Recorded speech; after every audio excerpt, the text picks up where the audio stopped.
Hey guys, what's up? So this is going to be the first new episode of essentially me doing live streaming with gaming. Glad to see you guys here, and I don't know what I'm going to call it. I've been thinking of calling it something like Ghoul Gaming or something like that, but I don't know.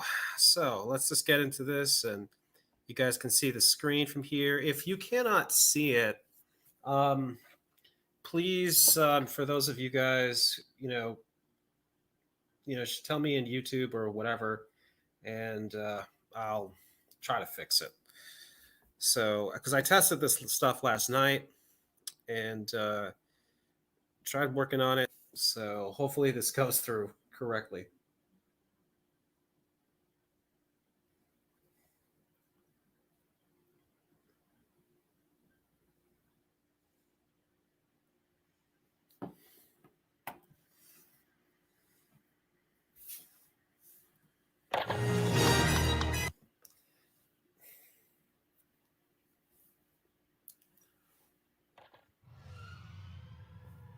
All right, I'm going to turn up the volume. Tell me how the volume sounds on the audio, because I'm trying to make sure that you guys can hear me talk, but at the same time, too, that essentially the music is not too loud, because I don't want it to get like too much. And apologies, it's kind of lagging a little bit. I tried testing this out last night. Um, I'm not sure if this platform, StreamYard, is the best for this, but we're gonna give it a shot and see how it works out. So, put it up a bit.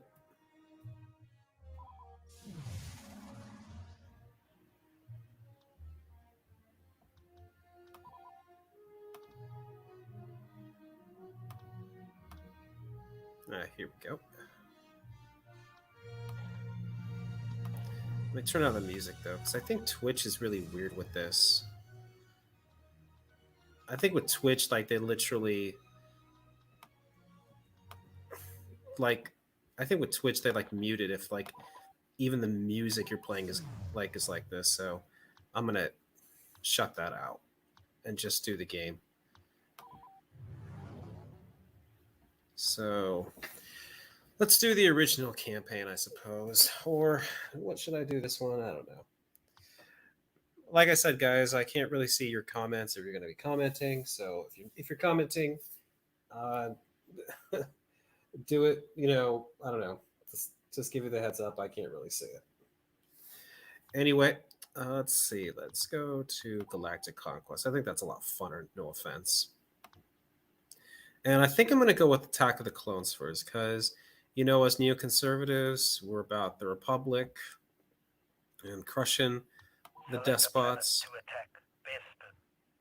Yeah, and sadly, oh, it looks like my brother, looks like my buddy's in the gaming right now. Okay, very cool stuff. Very cool.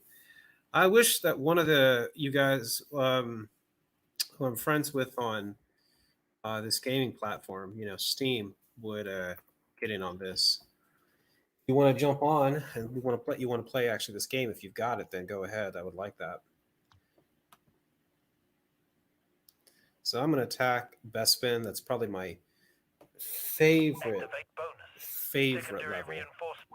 And there's Kashyyyk and secondary reinforcements. Oh man, the one I really like is sabotaging vehicles because you just have a huge advantage when you sabotage your enemy's equipment. I mean, that's a huge advantage in this game. Back to tank is all right, but even secondary reinforcements, I'm not really a fan of.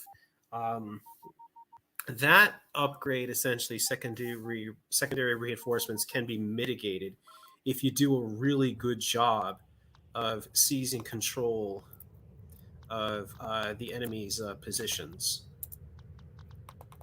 And this is probably my favorite person to play as the ARC Trooper for the Republic. It's absolutely devastating. And I love this. This level is important to get behind the enemy. There's not much really to do in terms of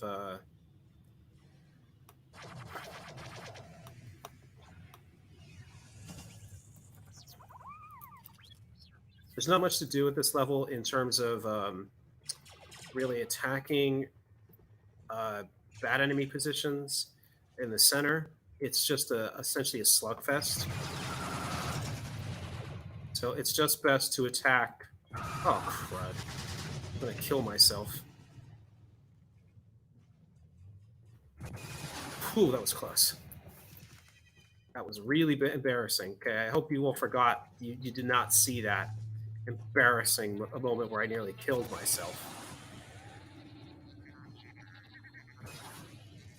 And those turrets are deadly. Like, you have to eliminate those turrets if you're going to seize the enemy positions here, because those turrets are a pain. Like, they'll shoot down those aircraft like no other. So you got to hit them, and you got to hit them hard.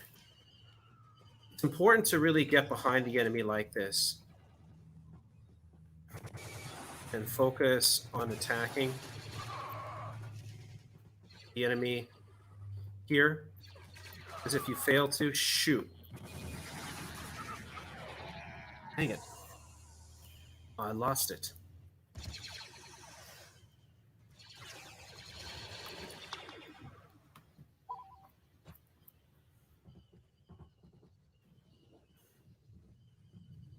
Don't worry, we're going to get it back. Okay, I just really need some people in here besides me.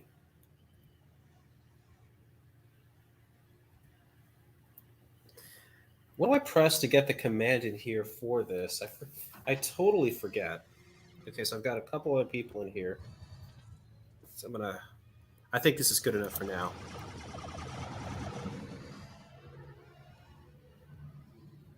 Okay, got to be super careful. Because like I said, man, those turrets are killers for this kind of aircraft.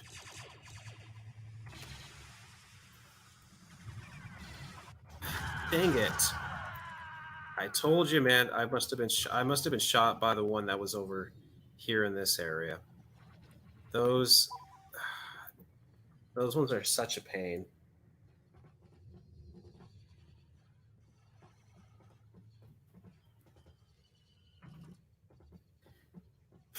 Yes. Funny that Suzuki was telling me to play this Road to Hell sort of game that I've heard before, and I forget. It's like literally one of the worst games ever played, is from what I've heard. And there's no way I'm going to play a stupid game like that. Like that. The game is just bad. Oh shoot! There goes my cover.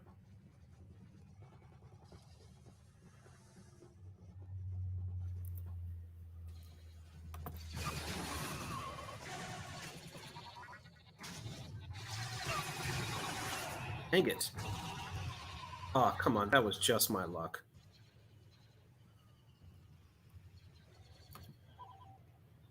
Man, doing these backwards maneuvers are just so difficult sometimes.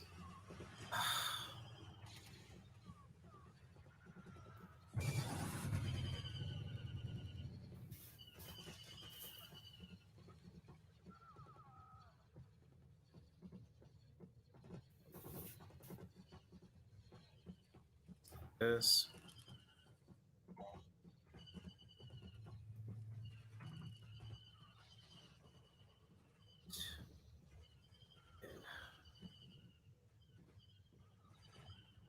All right, this battle's not looking good so far. Enemies really breaching. I've got to get. Shoot, I have got to get one of those command posts.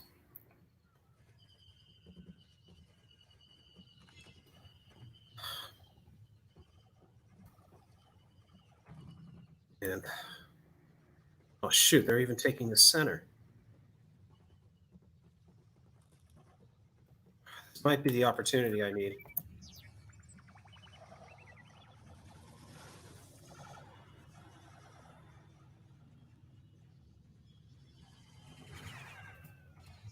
This is a risk, but gotta risk big to win big.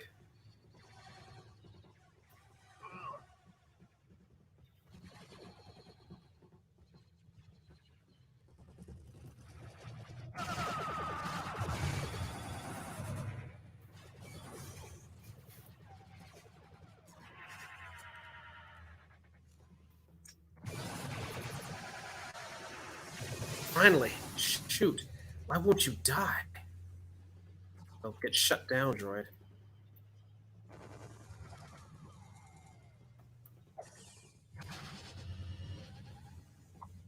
Alright, just gonna throw some grenades.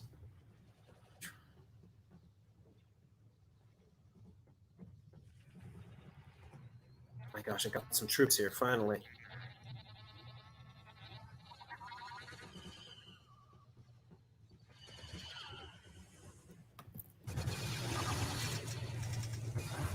Oh my gosh, these droids.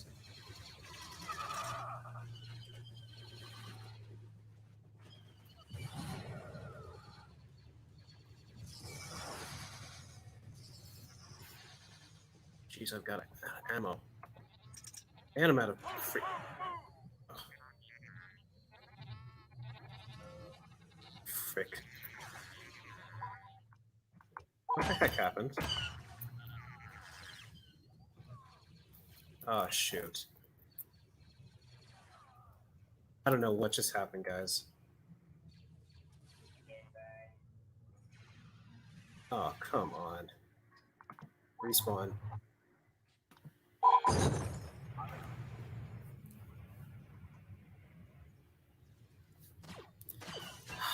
And dang it.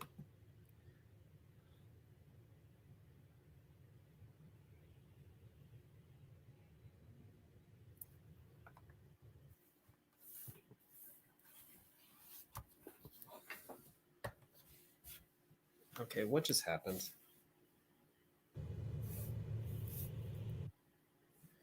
Oh, you gotta be kidding me. I literally got kicked out of the application. Well, guys, this isn't really the best stop now, is it? So let's try to go back into this.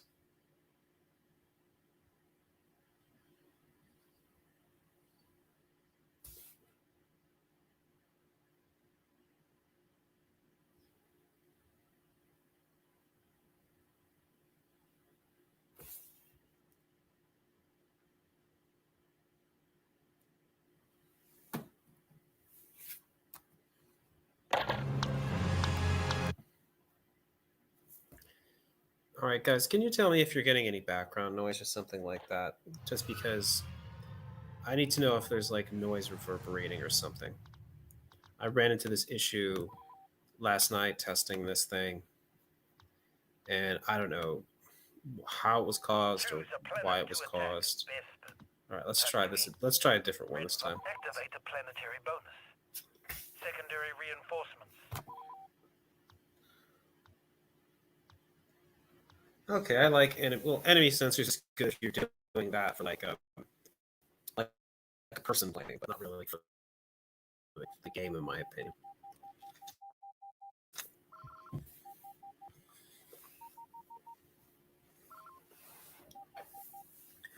I tell you what, if you guys give me enough Ko-fi donations, I'll eventually be able to get a better computer. Their reinforcements are being depleted. The separatist troops have been injected with Bacta's serum.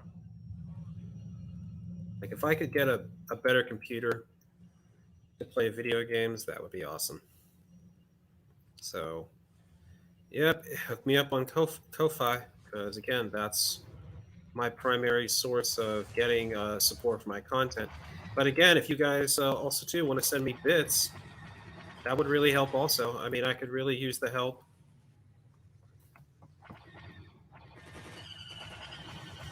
there as well. I mean, bits are. I don't really use Twitch as a means of getting a lot of support, but Enemy forces have captured a command But if you can, hook me up, that would be awesome.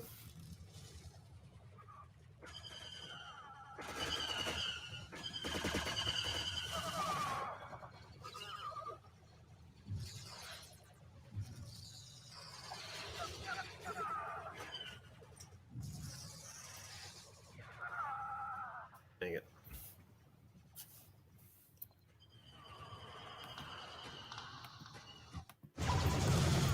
Oh, what the heck? Oh, just as I get out, I'm killed. Oh, great. They blew it up. Just literally as we had it right there. Oh, man, I hope that there's enough people there to take the command post. Yes, there is. Perfect. Oh, man, we got to hold this one. This is probably one of the most important ones to take at this level.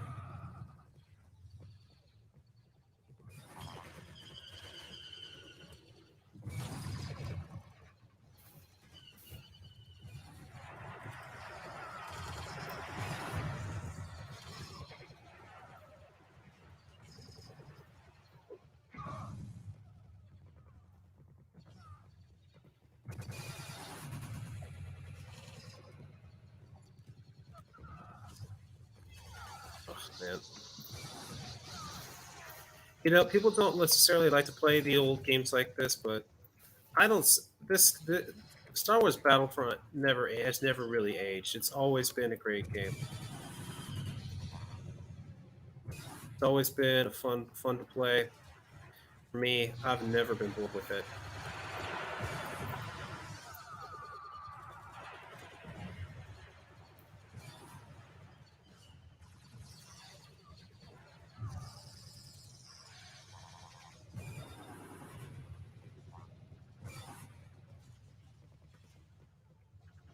Come on, shoot.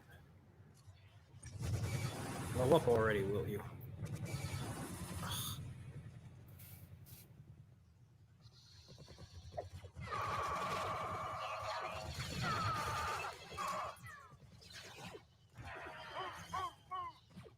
Oh, come on. Why does it do that?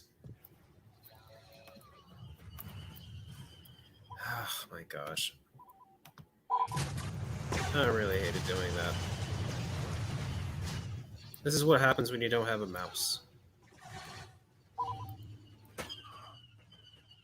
What the heck?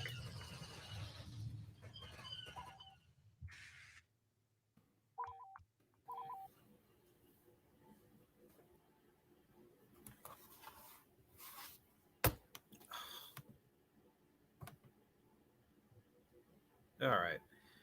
Looks like this is proving to be a disaster of a stream. Just because I don't have a damn mouse. All right. Let me try something.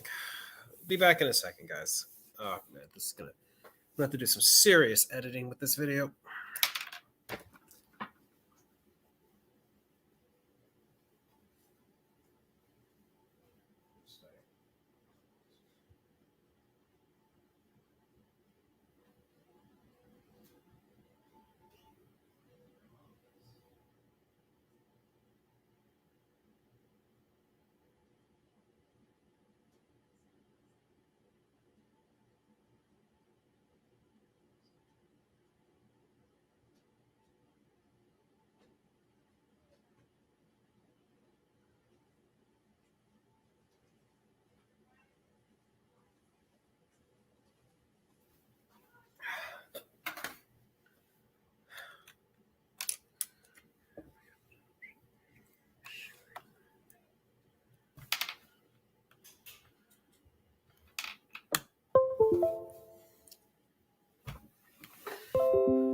All right. So, there we go. Let's see if this will work out better.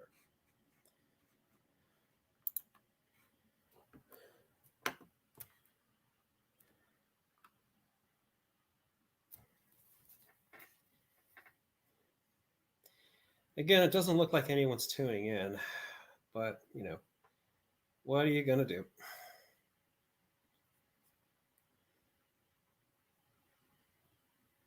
Here we go.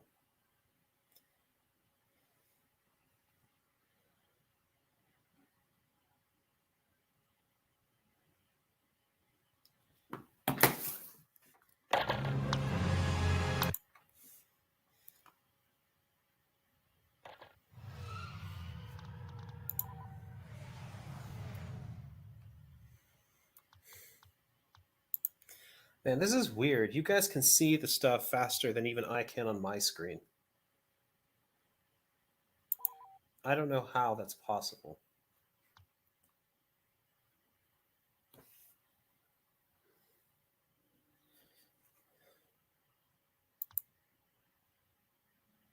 All right. Let's try this Select a planet to attack. one more time. Best. Yavin. Activate both. Anyway, if you're Secondary watching, and I reinforcements. don't see many people are, I do apologize. This is not expected, but what are you going to do?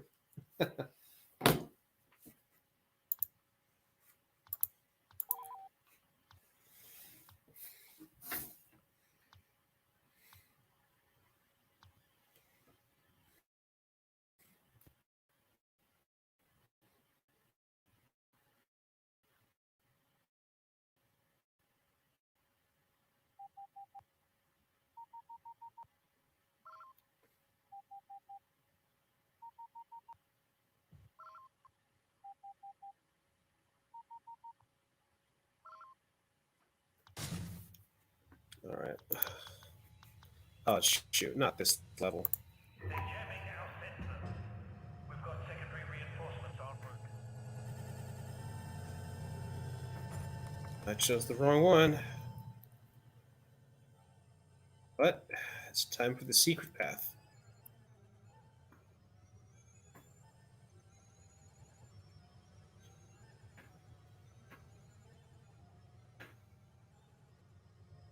So wait till the enemy goes.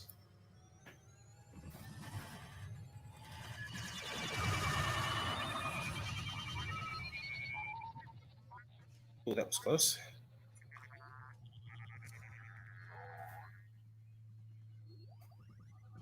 And this is the most important one to take.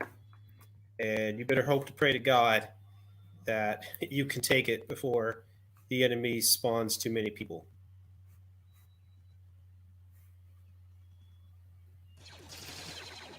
Just like that.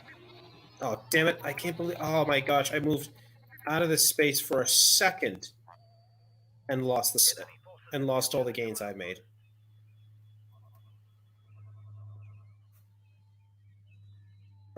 I spaced out for a second.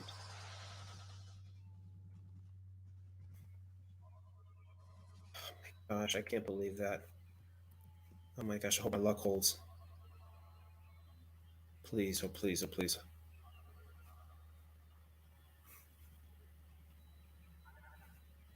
Come on, come on. Oh yes.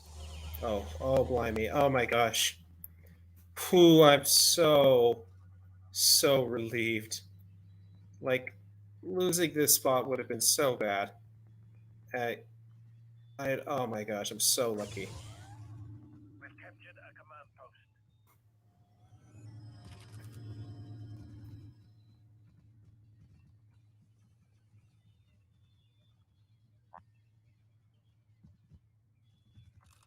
Uh-oh.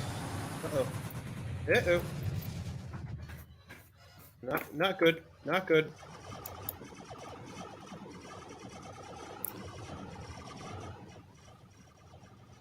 Shoot, shoot, shoot, shoot, shoot, shoot, shoot, shoot, shoot, shoot, shoot. Come on, come on. Oh, dang it. So close. I cannot lose that one. Cannot lose that one. Oh, that was close.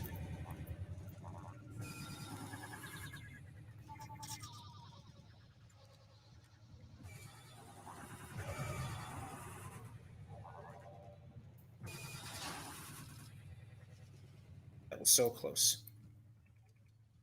That was too close.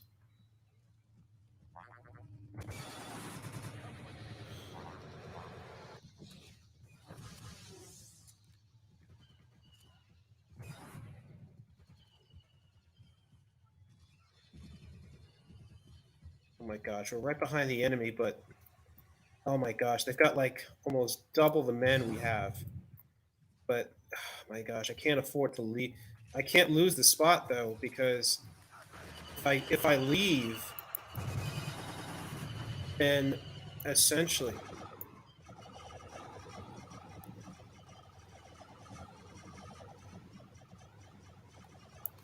if I leave this spot, then the separatists get back their tanks, and that's the most critical one.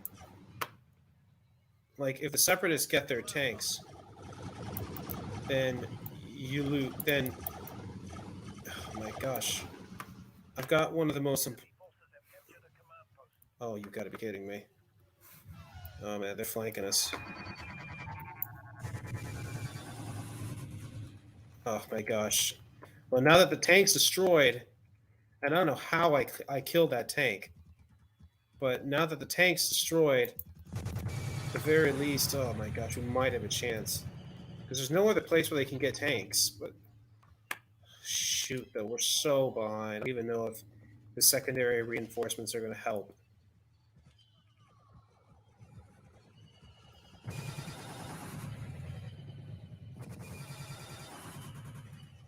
We've lost the command post. Oh, yeah. Our reinforcements are being depleted. So behind. Oh my gosh, we've only. Forces have captured a command post. Yeah, we're just so isolated now. And at this rate, it might.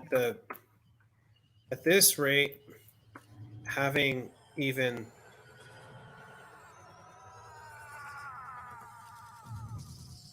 At this rate, even having the enemy, Our reinforcements have been cut off. yeah, at this rate, we're just so behind. Even having this, even having the fountain and eliminating the enemy tanks is, I don't know if that's going to help. Oh,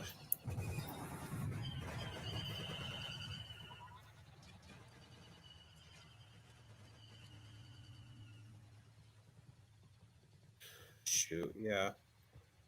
Ah, man, I think we just got overwhelmed. That's just it.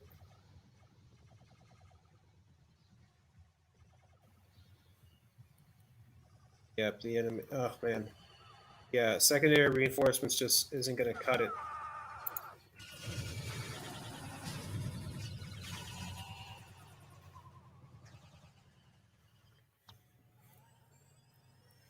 Yeah, even with this, there's just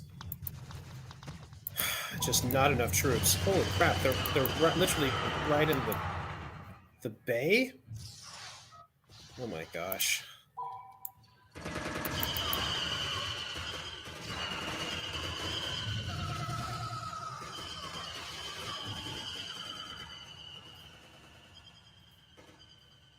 Oh my gosh. Like, literally, how did they get in this far?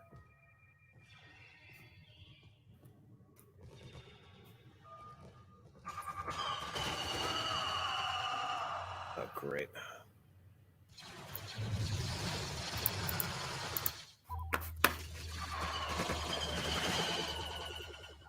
Oh, we lost. We've lost the command post. I don't believe it.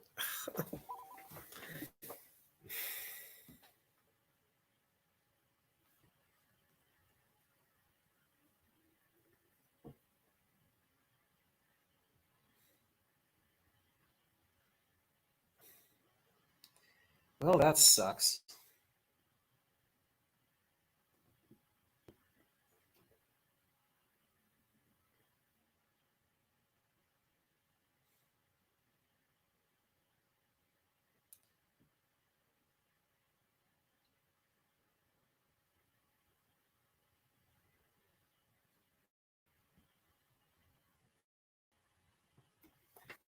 And why does it keep kicking me out? Oh, no, it didn't kick me out this time. Well, that's a first.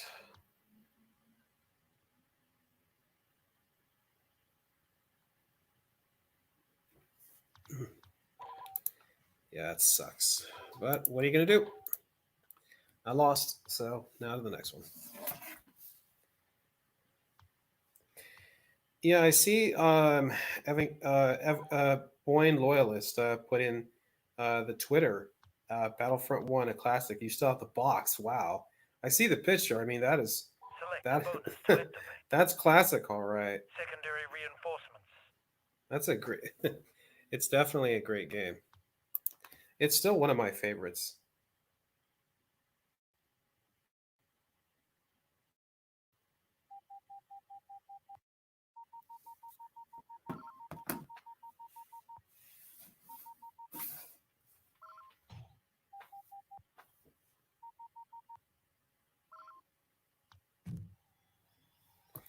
All right. This is going to be a tough one. Sabotage. We've got secondary reinforcements en route. Our vehicles have been sabotaged. How lovely.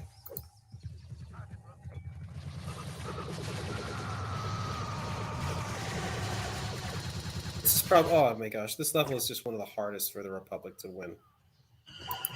You're trapped literally in all three sides by enemies. Shoot. 3 droidicas? Oh my gosh. It's extremely difficult to win. It's difficult to win this one. This is a tough one. Because no matter where you are, you have to fight through like thick wood. And it's hard to see the enemy. I mean, see that? It's hard to see these droids. And like you're easy to see because you're like all in white. Oh my gosh. You see that? Literally, I am already down 3 times.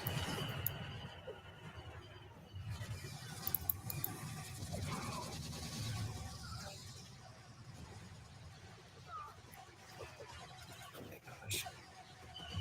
Oh my gosh, those droids are literally laying down massive fire.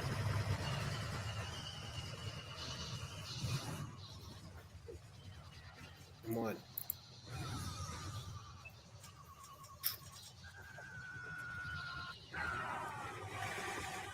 Oh my gosh, I can't believe I didn't even bring it down that time. This is just embarrassing.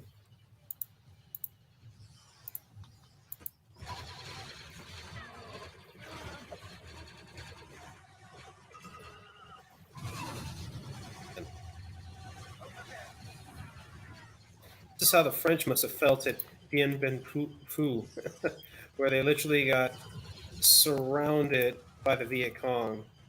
And they thought that, oh, well, we're in a good position. There's no way they can, assail us from here without artillery. And then that's exactly what they do. They bring up artillery. They literally drag it to the mountain. Oh my gosh.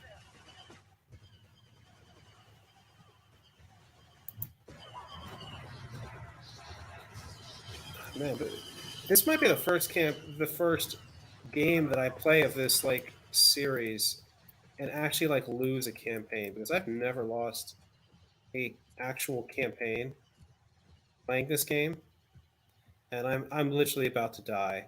I don't know how I'm standing. You can see I literally have nothing left in terms of health, and so I'm just gonna hide here and pray to God I'm not seen.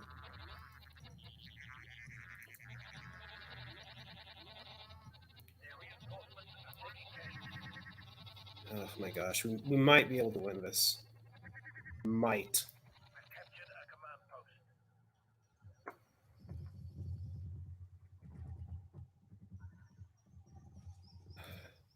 It's very difficult to win here as the Republic because, oh my gosh, I got shot from the air like that. Holy mackerel!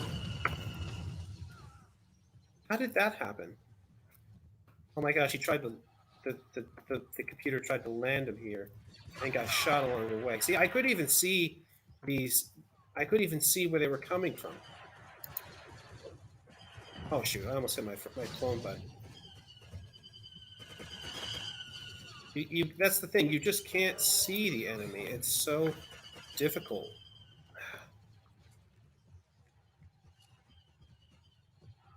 You just cannot see where they are. Oh my gosh! And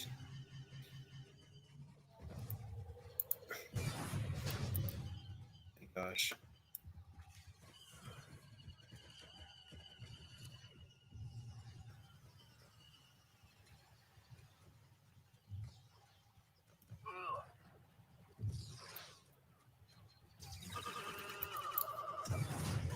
Oh my gosh. Oh, that.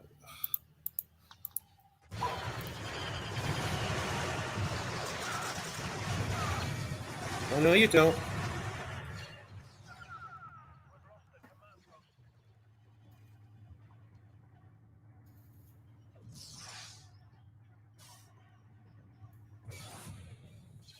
And look at me. I've got 9 kills, 8 deaths. That's like a terrible record.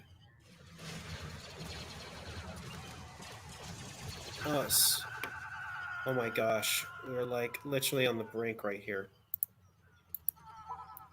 I mean, taking the Jeez Louise. Oh my gosh, I killed myself because I saw the guy in front of me. Oh my gosh. I don't know.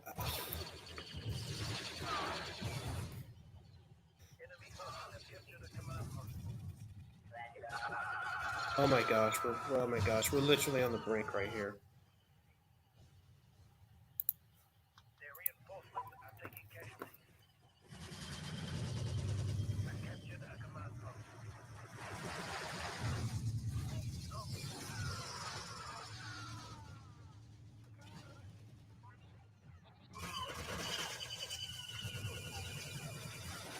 Oh my gosh. Oh my gosh.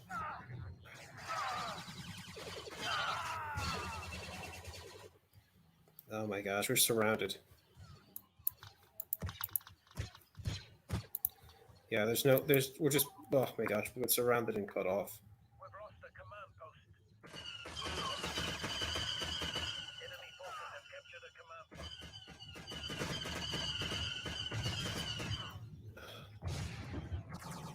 Oh my gosh, I cannot believe it. And there we go.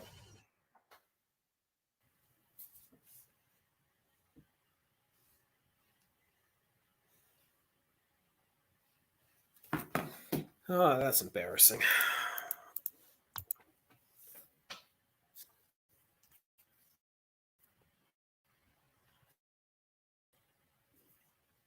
Man, I thought I would at least engage in some political talk or at least win, but I'm absolutely getting crushed in this game. You know. You see, though, I have at least the decency, though, of of saving, even though I'm doing an absolutely abominable job.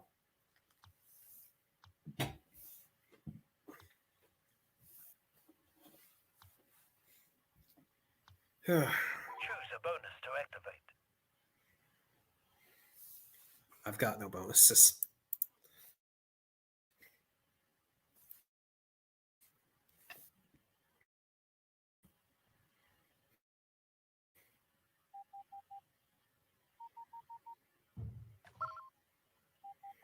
Well, I see there's a lot of conversation, though, going on Twitter. Blind Loyalist, The Arbiter 1500, and some Martin talking about all the wonderful games and stuff like that. It's good to hear. So, need a jet trooper.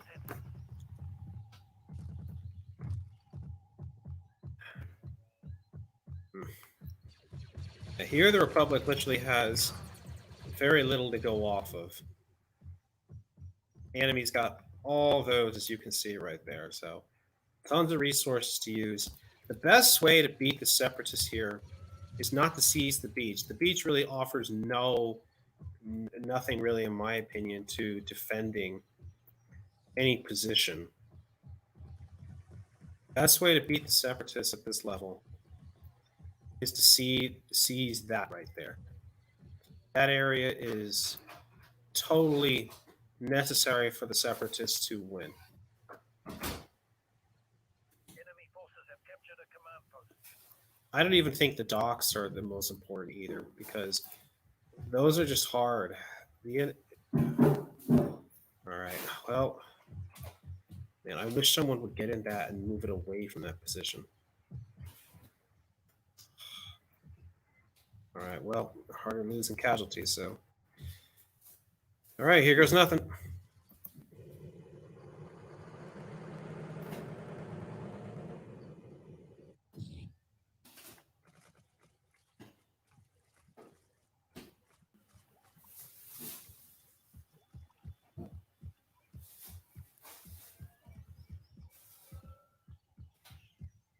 All right, this is a pretty dangerous area because there's literally no protection whatsoever.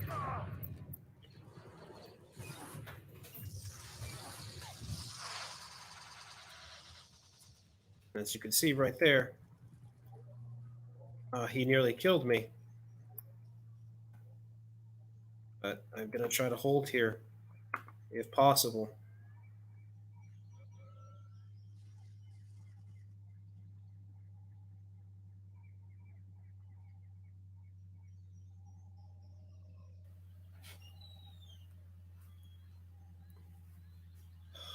Gosh. Just have to be lucky. Just have to be a little lucky.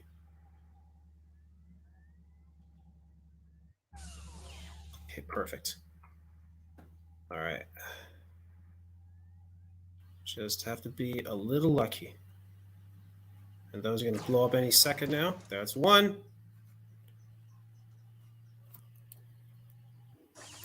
And it's ours. We've captured a command post. Now I can get some healing. This is a problem, though, is that the Separatists are going to come back here and try to retake it. But this is the most important one to hold. Once you get a hold of this one, you can rain havoc with the enemy.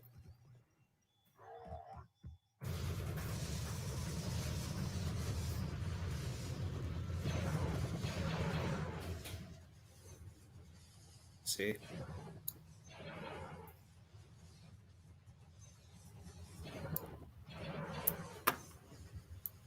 All I gotta do now is just destroy this tank. Keep it away from the enemy.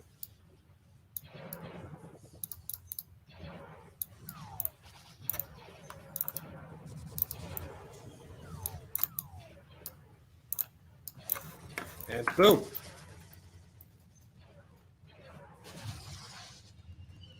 And went down, but at least I gave... Oh, man. I hope I gave the guys enough time right there to spawn a few units to hold it.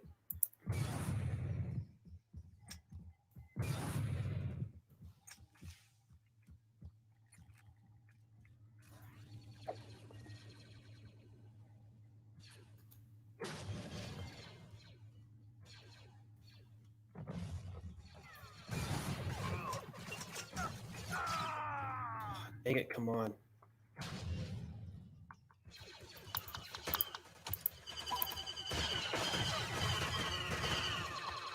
Oh, shoot! Right click, I meant to left click.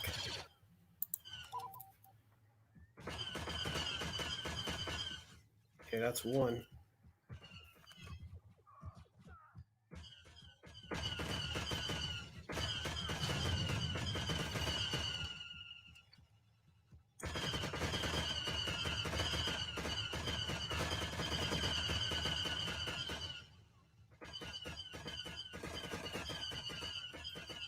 All right, that's another one. This is the most important one, I tell you, okay? You got to take this command post right here. So that way you can deal with the rest.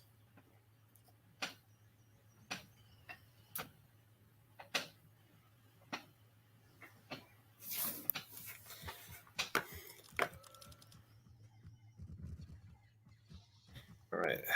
It evens it up, but still, we're pretty closely split. So we're going to have to take one of these ports, one of these docking bays.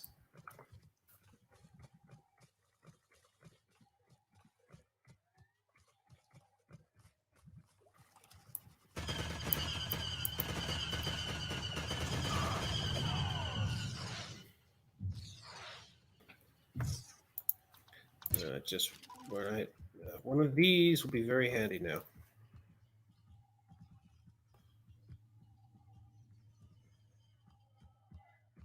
Way we can shoot those turrets.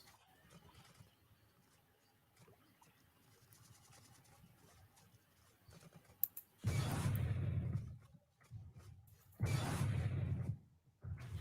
right, there goes one.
Oh, dang it.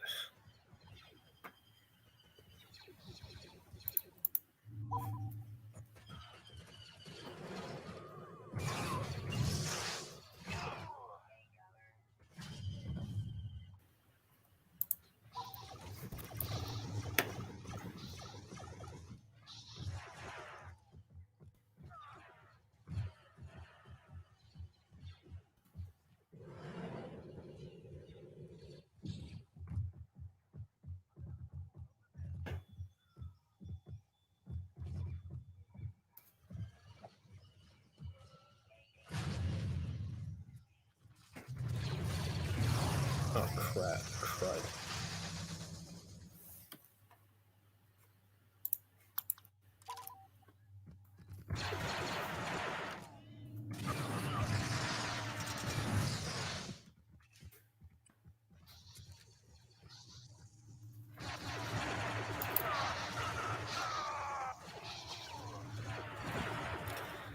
Oh, man, today is just not my day for Star Wars Battlefront.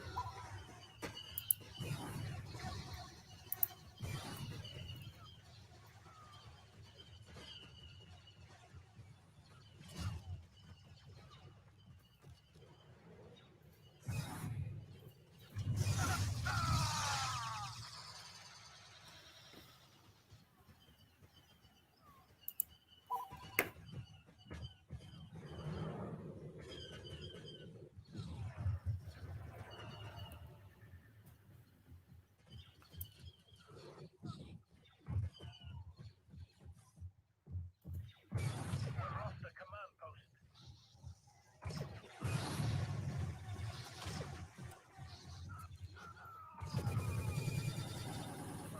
Enemy forces have captured a command post.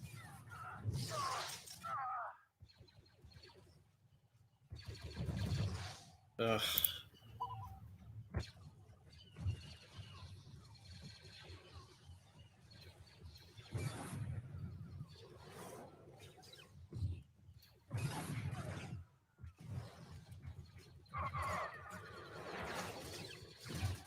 Man, those guys are dynamite.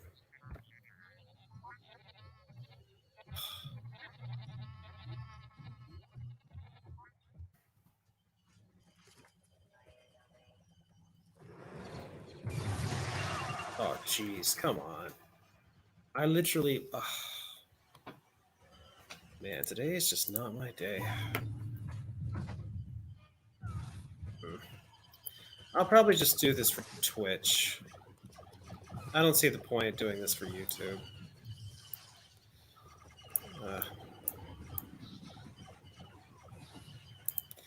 By the way, if you guys are on watching this on Twitch, I hope you guys will donate some bits to me. You can do that by going into my About section. My main thing is Ko-fi. I have never received a bit. I,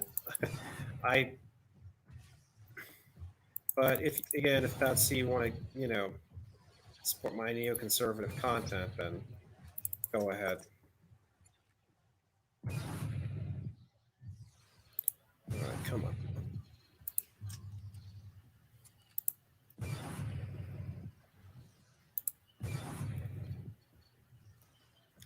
Oh my gosh, I'm out of ammo.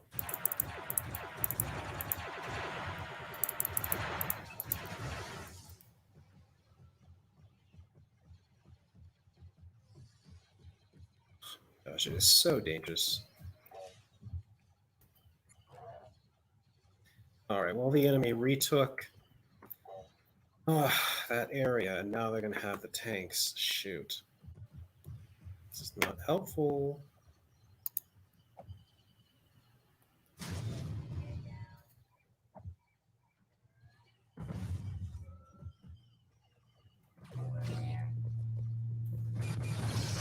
Die, die, die, die, die. Rats.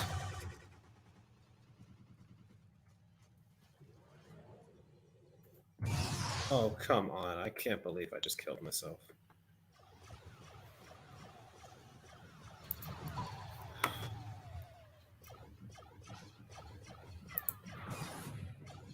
Man.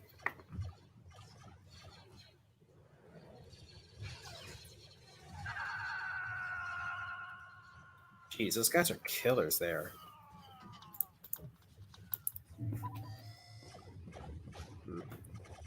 Yeah, I just don't know if my computer is set up well to handle gaming and streaming.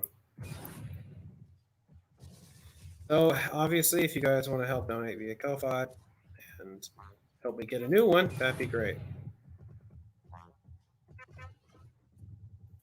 Or you could donate to some Afghan charity too. Preferably you donate to an Afghan charity because you know how Afghans are struggling right now with the Taliban in charge of the country. Death to the Taliban for all the terrible things they're doing to the people of Afghanistan. And, let's go, Brandon, for abandoning the people of Afghanistan to the Taliban. Affirm a peace. So, yeah, peace with a snake. I just don't understand who in their right mind ever thought in the Democratic administration that you could trust the Taliban to honor the Doha agreement or just any agreement for that matter. Because the reality is Taliban were never going to abide by that deal. I think common sense would dictate that to you. The problem is that people naively wanted to believe they would, and it just got to the point where it was like people said, look, it doesn't matter, we're leaving, and that's that. And it's so frustrating that people, rather than see the warning signs, just chose to, you know, delude themselves into thinking that the Taliban would ever honor any agreement. The idea that they would is just bonkers. I don't understand why anyone thought that they would ever do that. But this is what happens sadly when you delude people into thinking that they're going to abide by it, which was stupid. It was moronic. But what are you gonna do? Because anyone who says, "Oh, well, it was like it was Trump's fault for making the agreement in the first place." Well, Trump never should have made the agreement with the Taliban. That was a very bad idea, obviously. But Enemy detected. has anyone ever thought that Biden was the one who carried out the deal? And a part of the stipulation of the deal was that the Taliban would not attack Afghan security forces, that the Taliban would agree to get into a government with other Afghan parties.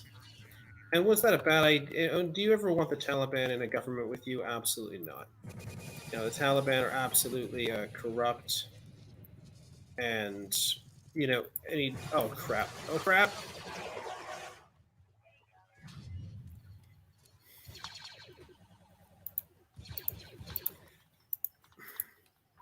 But once again, people didn't use common sense. They wishful thinking.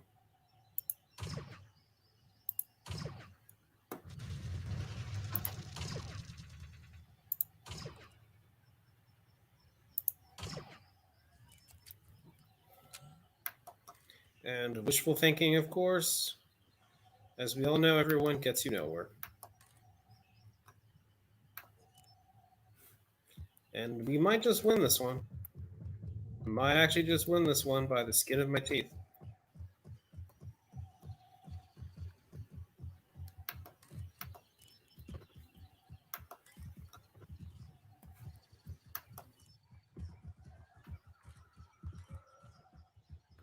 We've lost the command post. Enemy forces have captured a command post. Crud. We've captured a command post.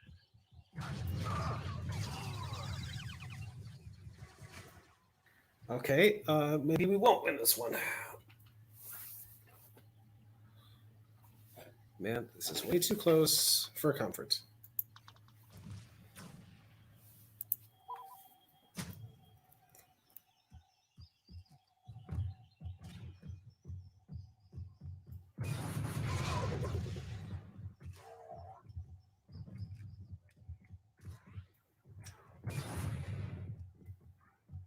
Uh-oh.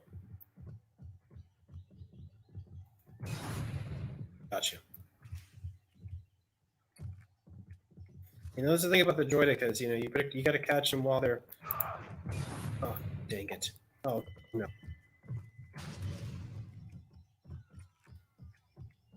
Oh my gosh! I am literally so dead.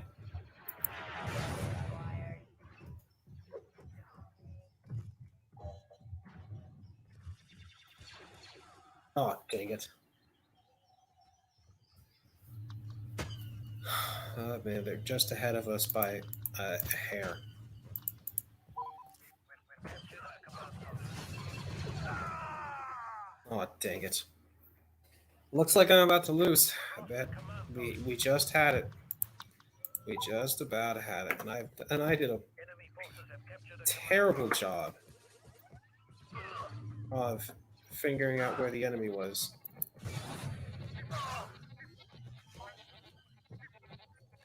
I think that's why it's probably a little easier to play the Separatists because with the Separatist droids actually blend in quite well to some of the environments, while the clones stick out like a sore thumb.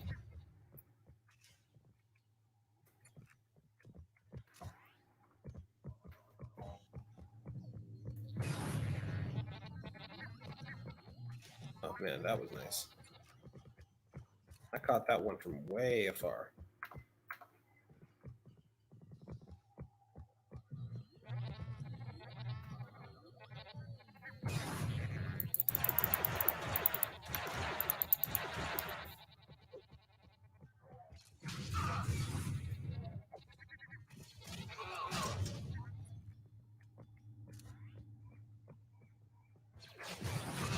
Got him.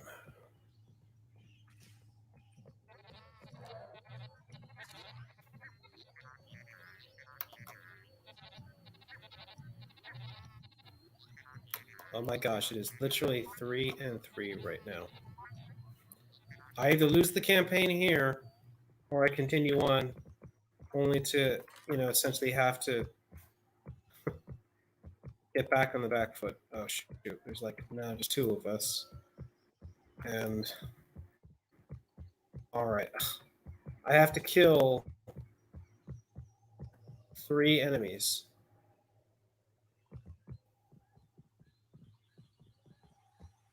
And I'm not even sure I know where they are. There's one guy right there for my buddies.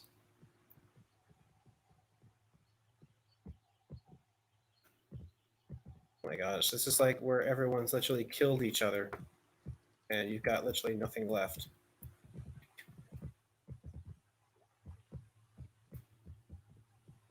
Oh my gosh. Okay, so I'm gonna go seize a command post.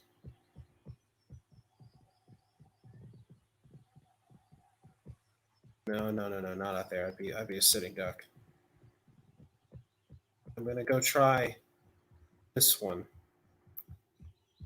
and it's going to be close.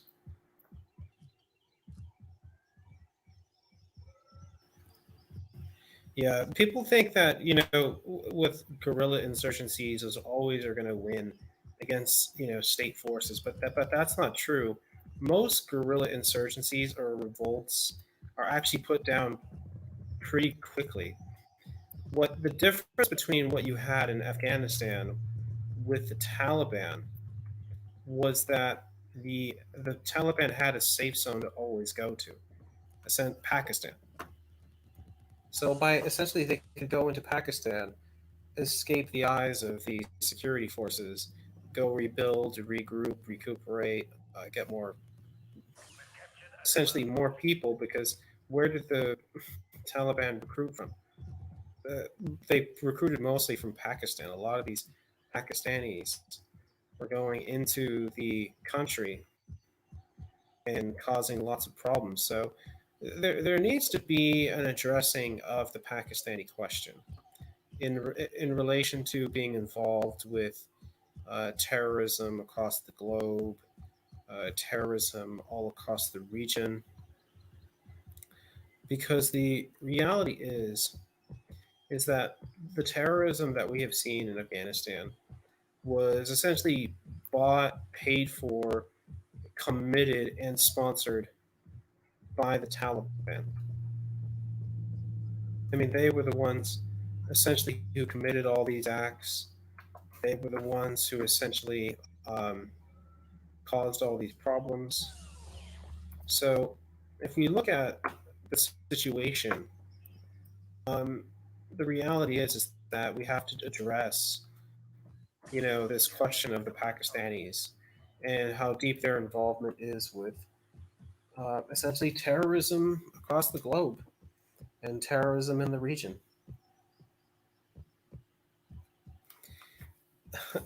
I wish. Oh my gosh. Yeah, you are bad, right? Yeah, I've seen. I am totally bad. So Adam's posting the YouTube. I am bad. Yes, I think I have. I have totally bombed this time, and I don't even know. Aha. Okay, got one. Okay, there's like literally two left. If I can just. Oh my gosh, there they are. There they are. Just stay alive and don't die. Oh my gosh. Okay, there's one more. Okay, okay, you better not die over there, my friend. Oh my gosh, he got killed. Oh my gosh, how did I miss? How did I miss? Oh my gosh, nope. Come on, come on, come on, come on, come on. Where'd he go? Oh, come on, die, die, die, die, die. Yes! Oh my gosh, I won that by the skin of my teeth. The skin of my teeth. Did I watch the documentary This Is What Winning Looks Like? No, I haven't. I've probably seen plenty of other documentaries, though, on Afghanistan. Uh, oh, shoot. Well, I don't know how I won, but it was absolutely just terrible. I did an absolutely awful, awful job. All right, I gotta be back in a second.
All right.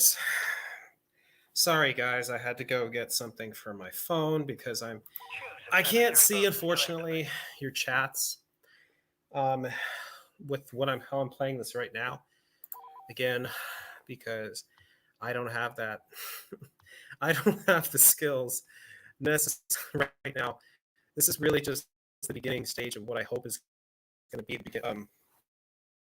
much more improved gaming and chatting. But you got to start somewhere, you know. You got to start small and then go big, just like in that one Prometheus movie. You know, I just love the guys like big things have small beginnings. And some guy made fun of me for that once because you know the guy's essentially a homicidal alien. Well, not no homicidal robot that essentially wants to kill every last member of every species and essentially create a super powerful robot identity because he's like essentially, well, I can do everything a human can, and I could do it better than you can. So who's the superior one? You know, the creator or the instrument of the creation?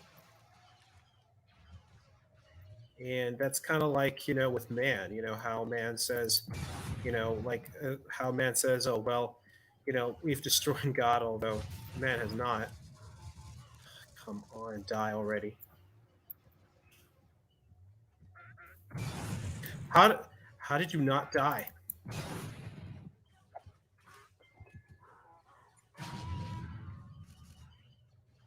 Oh my gosh, now he's dead. Uh-oh.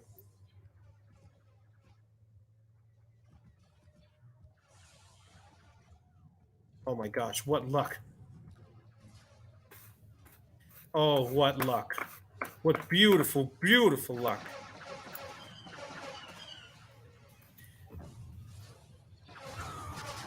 Out of the way.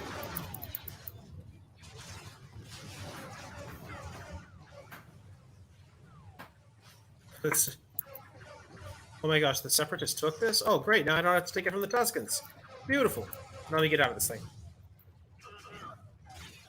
And run for my life.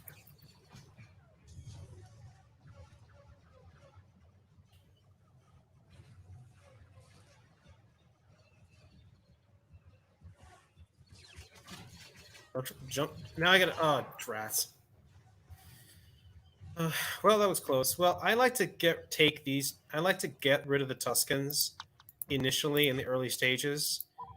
Just getting rid of them just takes a really big headache off your. Just really big problem off. Takes away a really big headache. You don't have to deal with those people. Right. So next one I want to take is this one, and I've just realized that the health for that piece of equipment was very, very bad.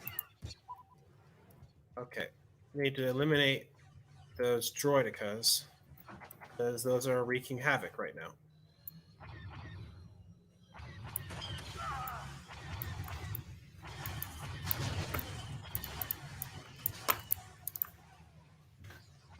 So long. Okay.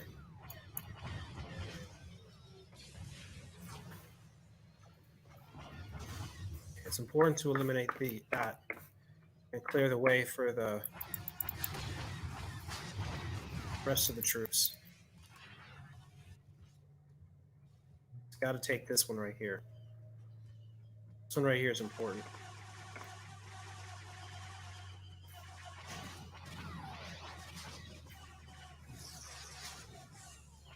Risky one, but this one you got to take. It's got to be done.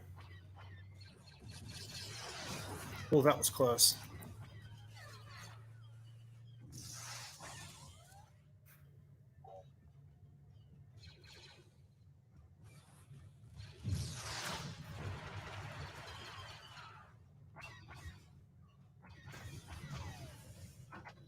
All right, time to move.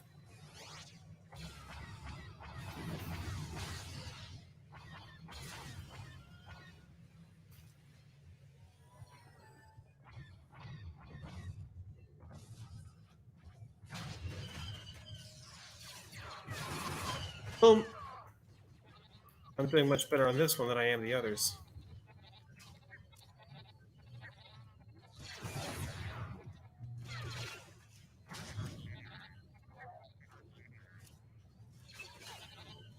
Oh shoot, we lost the sandcrawler?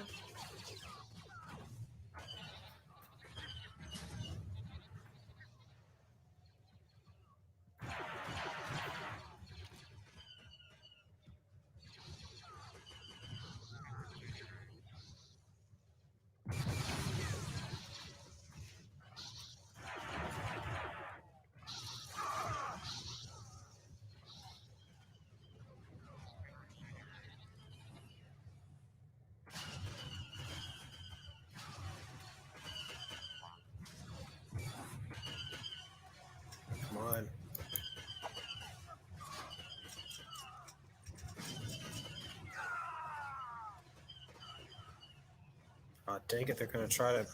Oh, shoot, they took everything else.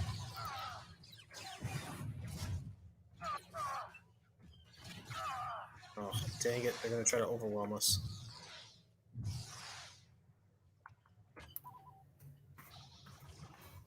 Get in.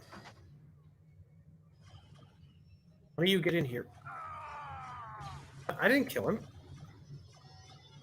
Oh my gosh. Oh, come on, move.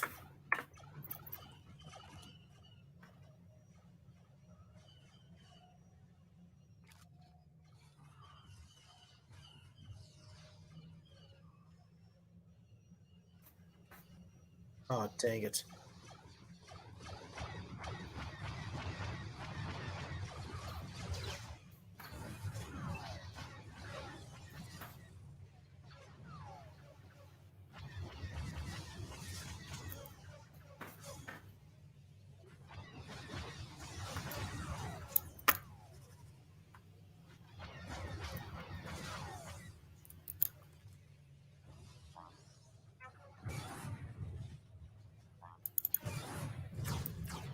Boom.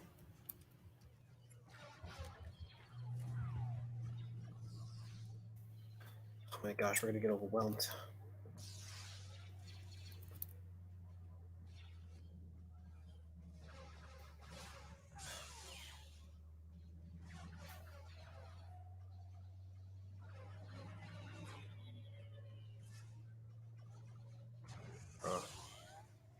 Oh my gosh, we just don't have the reinforcements to win.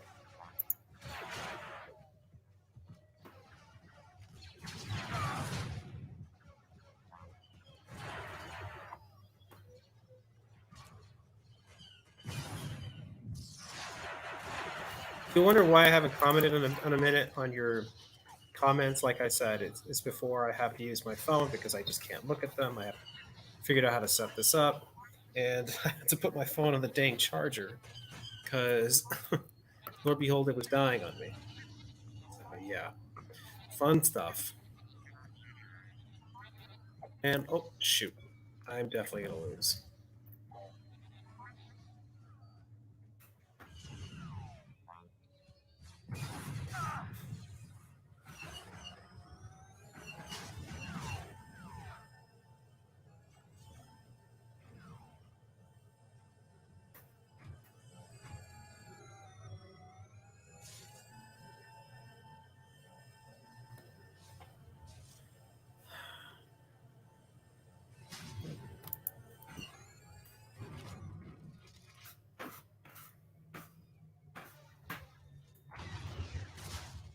Oh man, lost this.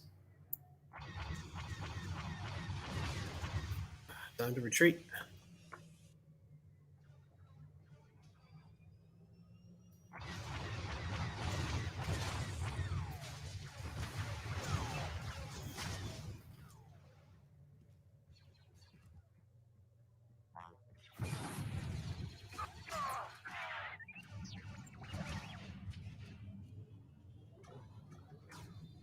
Well, at least I got into a starship to so I could evade capture.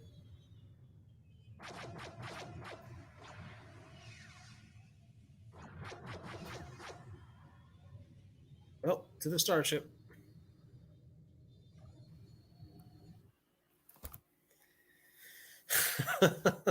I can't believe it. This is the worst running I've ever had at Star Wars Battlefront. Like I'm not kidding.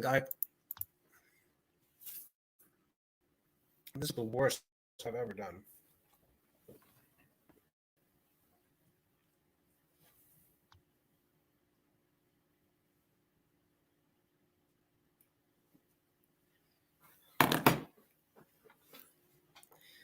So, do you play Hearts of Iron? I have not played that game.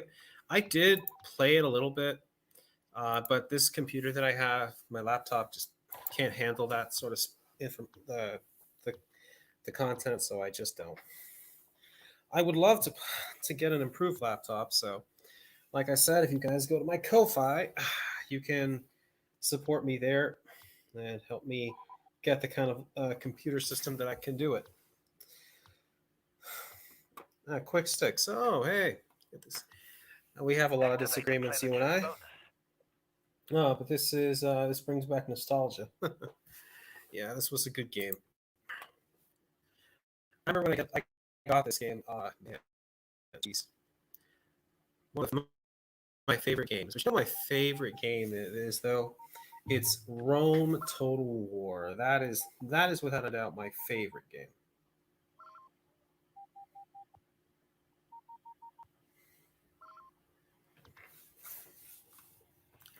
Oh man. Separatists have sabotaged our vehicles. I need cover fire. You know, I never understood the whole appeal of watching people play video games. Like, here's the thing about it. You're not playing it yourself. You're just watching someone play it for you. I mean, you could go and get the game, but instead you choose just to watch someone play it. I mean, Enemy forces have captured a does that make sense? I mean, you're actually just you're not playing the game. You're literally just watching someone do it for you. I mean, isn't it strikingly odd that you could go buy the game and enjoy it and have a good time, but instead you literally decide to say, "Hey, you know, I'm actually just gonna watch you play." I mean, I don't know what how that, but whatever, you know. I mean, I'm essentially now trying to do the same thing off of you right now, for if you're watching. And this is not good. I literally only have one. Oh, great.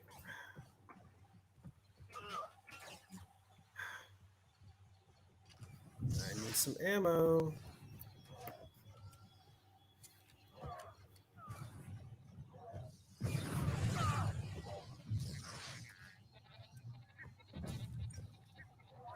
We've lost the command post. Bye, bye, bye. Our reinforcements are being Oh my deployed. gosh, how did they take that so soon? You got to be kidding me. Enemy forces have captured a command Oh post. my gosh. I don't know how that. Oh, I don't know how that just happened, but they took the most important command posts for the Republic. Oh my gosh. I'm trying to destroy this. Oh my gosh. Our reinforcements are taking casualties.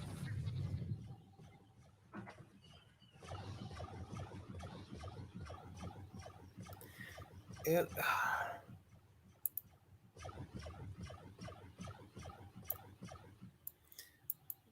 more as background fodder for listening commentary. Yeah, maybe, I guess.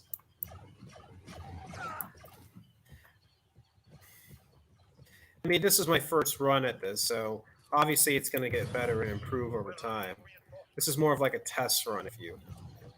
I tried, like, um, I did try sort of a test yesterday, and kind of learned a couple things to about adjusting the volume and how some just trying to avoid background noise because when I was watching this, watching myself play it on Twitch, the first time I ran through it last night to test, uh, it there was tons of background noise going around.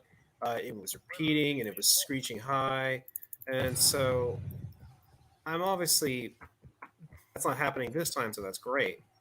Um, but I it was just very bad last time, and so that's why you're watching an improved version. Because if that had been last night, you guys watching, it would have been absolutely horrendous because it was just really bad.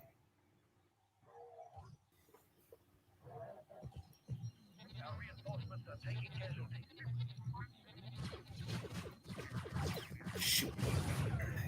Oh, dang it! You know, because it's streaming run, you should see if he can debate you.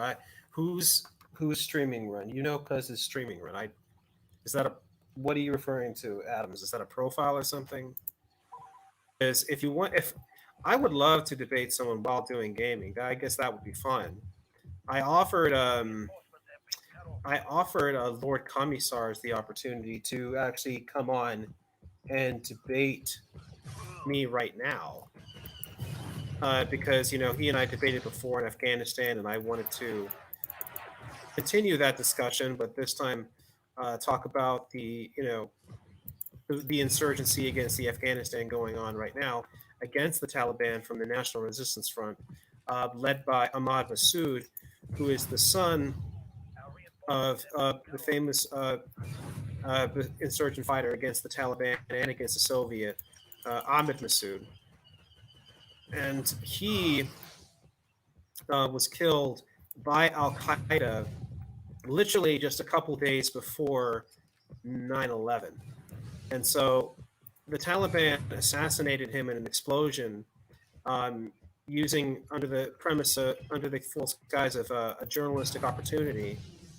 And Our reinforcements are taking during casualties. this fake interview, he was asked a question regarding Osama bin Laden, and that's when the assassins detonated their suicide bomb, which, if I remember correctly, was in the which it was in the recording device that they were using.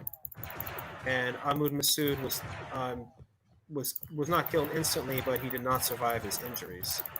And so it's really disappointing that the Afghanis can never catch a break. Anytime they get a real leader and hero, um, the Al Qaeda terrorist elements are always out there trying to kill that person. And you know, and then when you have like certain leaders in Afghanistan, who are actually fighting for their brethren and for their country, they're very often undermined by corrupt Our elements, reinforcements are taking casualties. which is disappointing. You know, Vosh is streaming RN. You should debate him. LOL. I don't like Vosh. I've made it very clear that I don't like that guy, and it's because of the terrible things that he has said in reference to CP.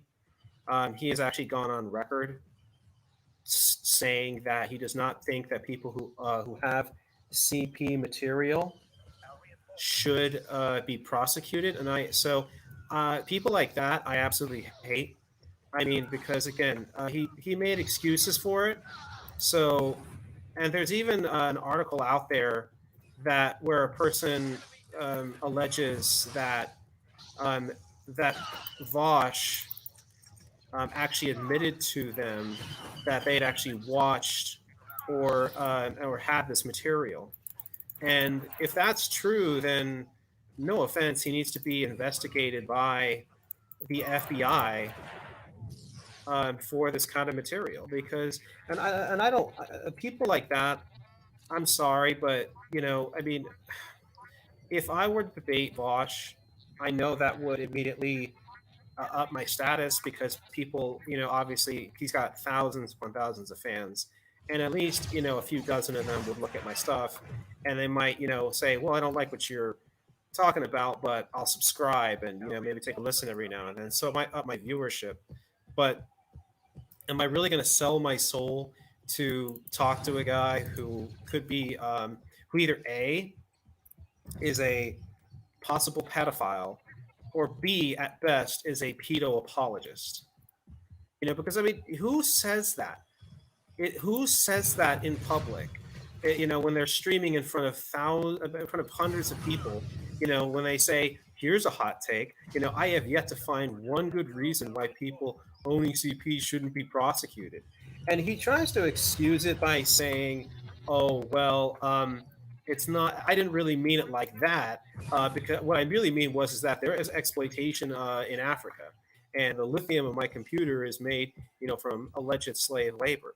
And so, I mean, if it's okay for people to exploit a child's labor, well, why isn't it okay for me to exploit a child sexually? That's what essentially he said. Oh no! If Our reinforcements are that taking first off, he casualties. didn't prove that the lithium in the computers that he purchased or that anyone purchased is made off slave labor. Okay, he didn't show any evidence to sustain that allegation. And even if it was, let's just imagine it were true, okay? And it's not, because again, if you have stuff that made by slave labor, there's actually laws, I believe, on the books about importing that stuff to the United States. There's actual laws about that. But then but again, I mean, with all the stuff that's made in China, which is essentially almost slave labor wages, but anyway, even if that were true, let's just imagine it's true. Even if we're true, does that mean that we in the West get to exploit children sexually because people allegedly exploit a child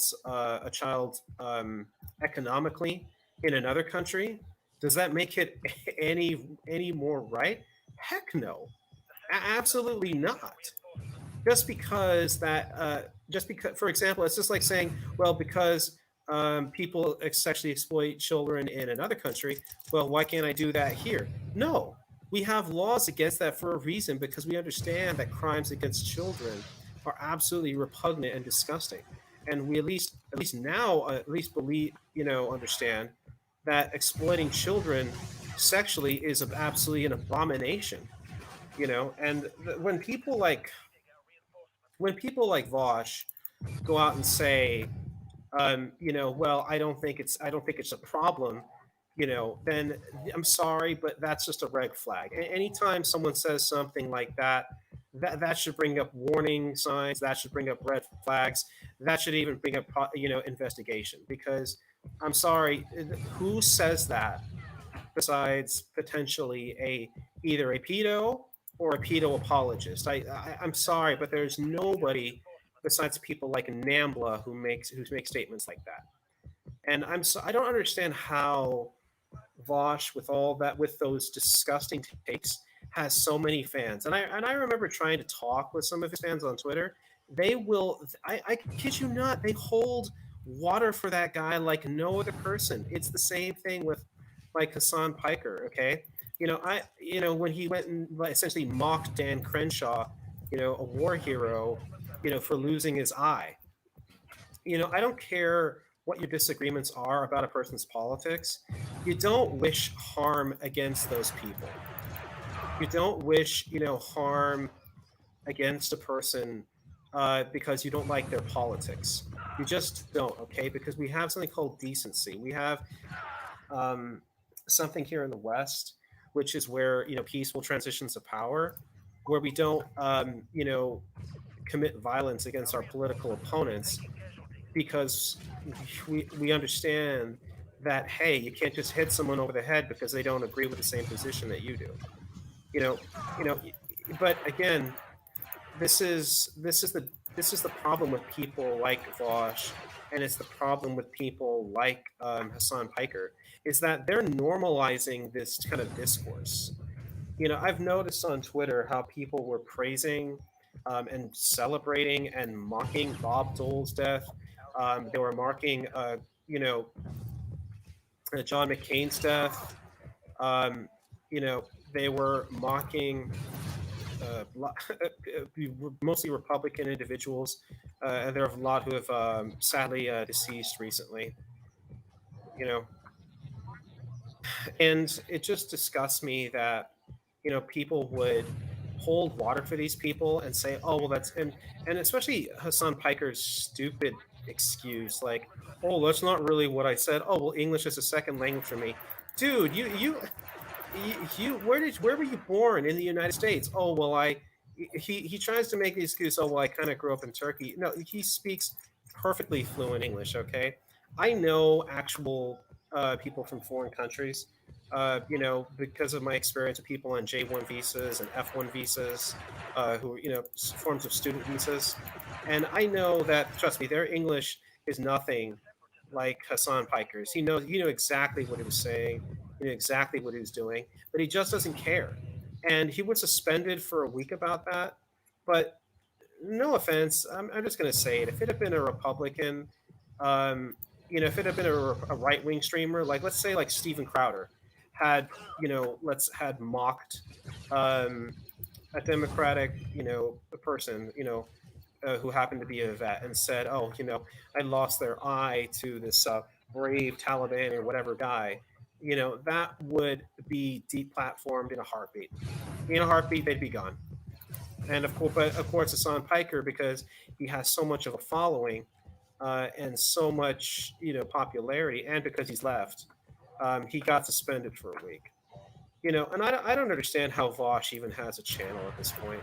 I mean, no offense, if you say the things that he said, um, that's just appalling. We're losing reinforcements. And it looks like I'm about to lose again. you know, this time I'm going to lose this battle. Last time I won by the skin of my teeth, but this time I'm just losing devastatingly. And I'm doing pretty well kill ratio wise. I've got 32 kills, 3 deaths, but I just they took that one right there behind me, and shoot, I should have tried to retake it, but we're just getting essentially beaten right here. I gotta say, you guys caught me like literally on my worst night ever for this game. This is my worst performance. Like I kid you not, I've never played this game this bad. This is probably my worst performance in my entire life. I don't even think I played this bad even when I first played this game as a teenager. That's how bad I'm playing right now with this game.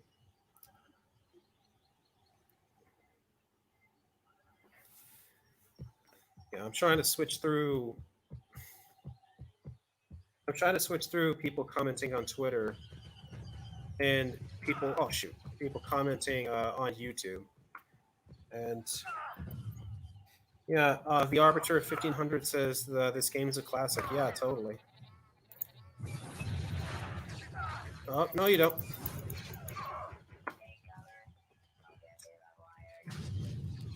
And looks like you do. Yeah, the Arbiter 1500 from Twitter says this is the best game ever. Yeah, totally. In my opinion, it's one of the best games ever made. It's just, it's just perfect.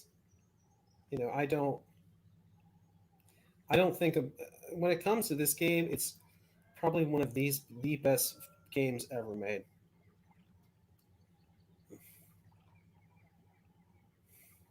Yeah, when it comes to this, I think it's one of the best, games of the early 2000s for sure.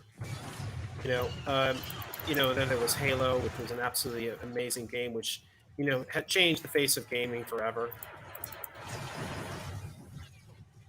And then its successor, Halo 2, which took everything that was good about Halo and just improved it. When it comes to video games, I think that like probably Halo 2 was is probably one of the greatest games of all time. You know, a game that you can still play today. You can still play Halo, but the Halo 2 takes everything about Halo, makes it even better. And I haven't played the recent Halo games. I would like to, but you know, here's the thing. Ever since I moved out of my parents' place, I never got really into the video game stuff because I just never could afford to. I was literally um, renting rooms, like getting apartments and just trying to make it by, man. I always financially struggled, every time I moved out of my parents' house because I just don't have sadly, I don't have the education to get one of those, good engineering jobs or medical jobs. It was, it's a long story, man. That's why I want to go and and I recently did go back to school a little bit, and I'm taking some stuff that I wanted to take, but it's just not. I don't know. I really need to figure something out. I wonder what I haven't checked my Twitch yet. So if you've made a comment there, I'm going to take a look in a second. Although I have to admit that when I was trying to do this Twitch stuff yesterday, it was just there was so much background repeat noise. So I hope I don't get that here.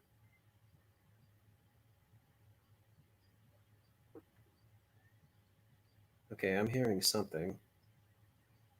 So I do not know if I want to do this. Yeah, I'm.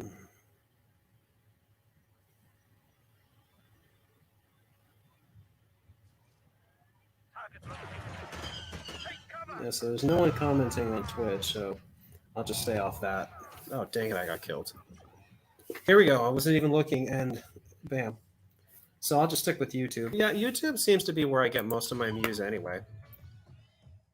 Oh, that was close. YouTube is where I get the most views anyway. Most people watch me on YouTube. I have the Twitch, but that's probably where I get the least amount of people. I'm trying to stream to D Live, but I have not been able to figure it out with StreamYard. And there's another service that I think I'm gonna start using in the future, so I can do stream to D Live. And I'm thinking of just sticking with, if I do gaming streams, just do them for D Live. I'm gonna probably delete the one I have for this YouTube uh, later. But oh great, we're down to one. Ah man, I'm about to lose this campaign in the most embarrassing manner possible. Yeah. Get down.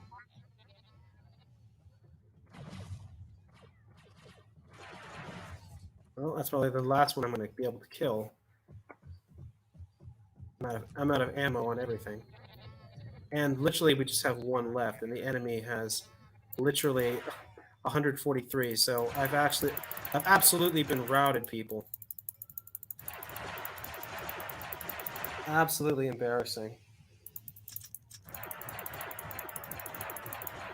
Okay, come on. Margaret Thatcher was a hero. All right, I don't know what your beef is with her, Quick Sticks. She celebrating the death of political people is evil.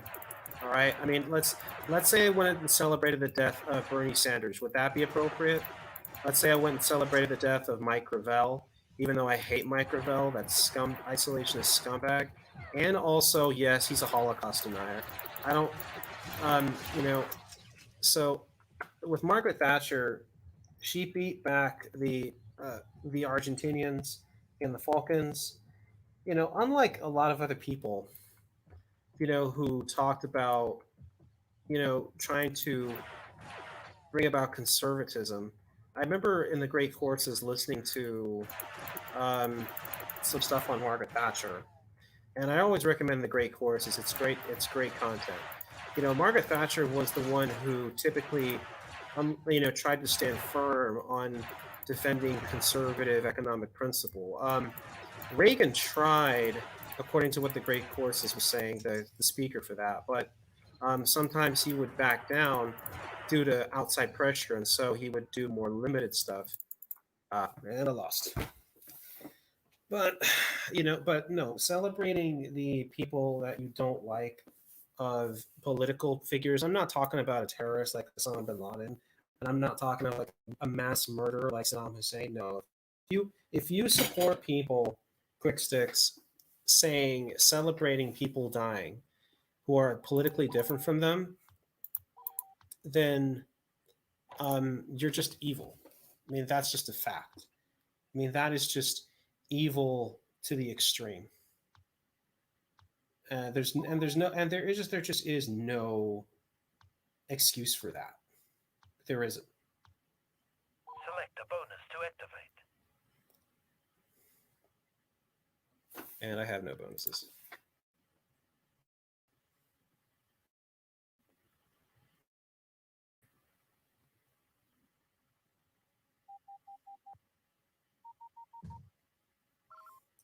Because what you're doing is essentially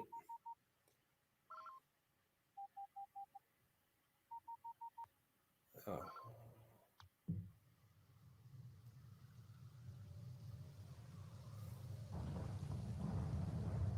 like because let's talk about that. Let's actually discuss that. So Anthony Scalia, when he died, because he did not support gay marriage, people started celebrating the fact that he died and said, well, because he was not on board with gay marriage, I'm happy that he's dead.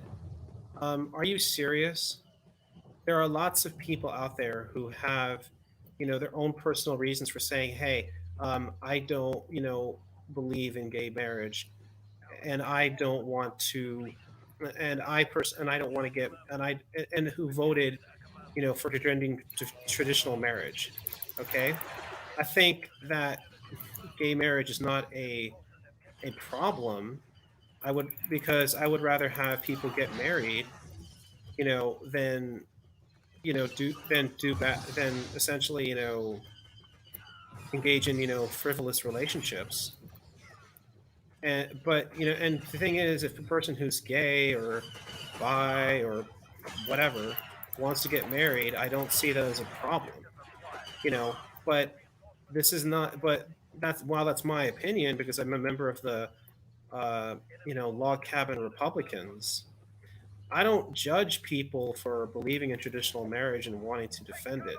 I my statement to them would be, well, I'm not trying to destroy, the institution of marriage either. I just want to be able to participate in it. That would be my argument. But I don't hate people for, believing in traditional marriage and defending the institution as they, as long as they don't persecute anybody. And who did Scalia persecute? Nobody. And he had an opinion on it, and he said that, look, it should be left up to the states. Let the individual states decide the matter of gay marriage. If his death bring happiness, that's fine by my books. Okay, well then, quick sticks, you're evil. Okay, you're that's just evil. Okay, that just legitimizes political violence. That's the kind of stuff that Mao would do. Okay, I just watched a documentary on Mao, of the dictators, and one of the things that turned Mao on was seeing people suffer. He didn't do it himself. He wasn't the one who necessarily pulled the trigger, but he ordered people to do it, and they did. And he got a kick out of it. He was a psychopath. And what does that have to do with it? He's simple. He One of the ways in which he got power was he legitimized political violence. He legitimized the idea that, hey, political power comes through the barrel of a gun. That was one of his sayings. Political power comes through the barrel of the gun. And so in his mind, yeah, it's okay to wish death upon your political enemies, because that's the only way to get political power. It's to kill them. I mean, I'm sorry, but that is scary when it's being normalized in Western society. Because what's going to happen is this: people are saying, "Oh, I'm glad that so and so's dead," and then people are going to start then saying, "Well, that person doesn't have a right to live," you know, and then they're going to start going, "Well, someone should make that person dead, and why not be me?" That's essentially what is happening, um, to people here in the West. That's why we have the problems with Antifa, is because people think that it's okay to mete out political violence against perceived enemies and perceived opponents, because they're seen as not really worthy of living.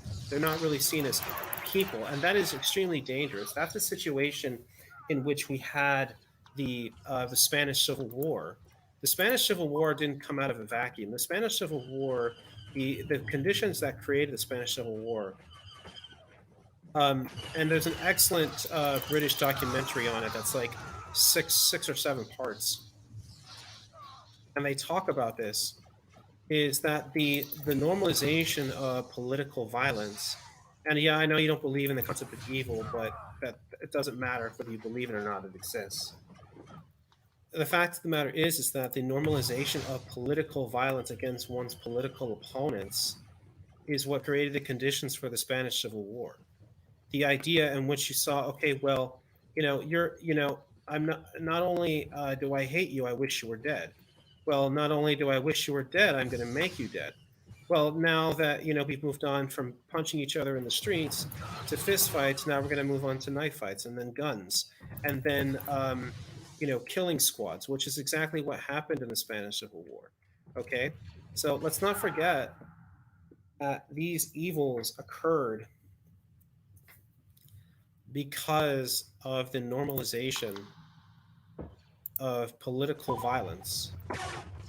Okay, and that's happening today. We're seeing that occur, particularly among the left, in which they legitimize, celebrating the death or harm of their political opponents. So let's go one way. You might be able to say you cannot say it, in my opinion, because it's grotesque. But let's just say that, like, oh well, the person's dead. It's not like they're wishing that a live person died. Well, then what about Hassan Piker? Okay, in which he literally celebrated the fact that Dan Crenshaw lost his eye in while he was a veteran. People were mocking that and laughing about it. This American hero being mocked by this fifth column traitor. And yeah, that's what Hassan Piker is. He's a traitor. You know, so it's just disgusting that we've fallen into this moral decay. I blame in part atheism for it, but I and also blame the political left for it. Like the American Civil War. What do you mean by that? Because it was the Southerners who were legitimizing political violence in order to keep slavery. So whenever stuff was going on, it was the Southerners with the Confederates or pro-slavery elements that were causing the violence. That's so. Not sure what you mean by there, because the Union, the Republicans were trying to get rid of slavery through the law and abolish it, and the Confederates were sympathizers were essentially violently opposing people and beating people up for it. I'm not sure I understand your suggestion. And it looks like I'm gonna lose this one too. Oh man, my worst playthrough ever. Worst playthrough ever. Well, yeah, sir. So the American Revolution, yeah, there were on people on both sides, okay, who were tarred and feathered, for supporting one cause or the other. Do I think that's appropriate? No, I don't. And does that mean? But do you think that that means that, oh well, because it happened then on a small scale, and and things turned out fine, that'll be okay now? No. People then engaged essentially in a revolution. And I lost. Fun stuff. That was abysmal. I think I'm going to do one more and then stop. Uh, Man, that was absolutely abysmally bad.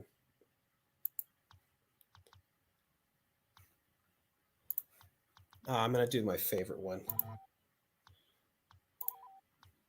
Let's do Galactic Civil War. Let's launch. I'm just going to do one more and then I'm going to end this gaming stream. So this has been actually interesting. I'll have to go back and think about this, see if I plan on doing this more often. Hopefully, the next time it will be much better than this, and I think it will. I'll have to be using a mouse to actually make this work out. So, who should I be, Rebels or Imperials?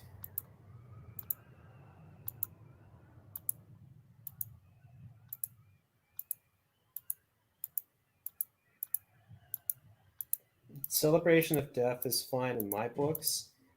No. If you're celebrating a mass murderer dying, then that's one thing. If you're celebrating a terrorist dying who's responsible for the deaths of people like Osama bin Laden, that's okay. But if you're gonna, celebrate, Neil Gorsuch or some Republican today, like let's say Dan Crenshaw died, okay, and people start celebrating his death. tomorrow. Would that be all right? No, it absolutely wouldn't. All right, since that would be absolutely abominably immoral and evil. All right, so since no one's telling me what side to choose, I'm just gonna choose one. Okay, so let's see. Let's go with the one that's losing slightly because I always like the challenge. So 182 to 180, 181 to 184.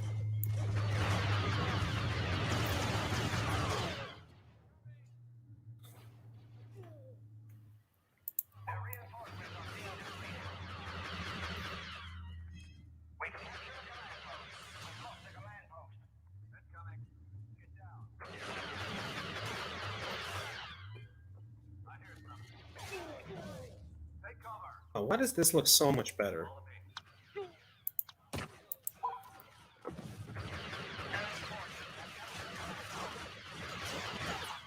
Man, I'm getting obliterated.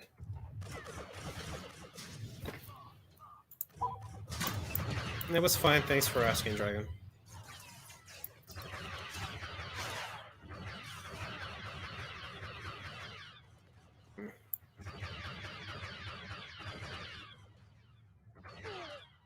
Ugh. You got me.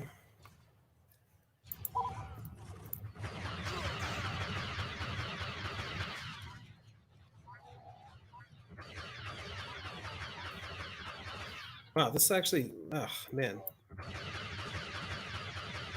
Yeah, the other ones did not stream very good. Maybe it's because I was doing a campaign rather than just a regular one-off fight. Ah, rats.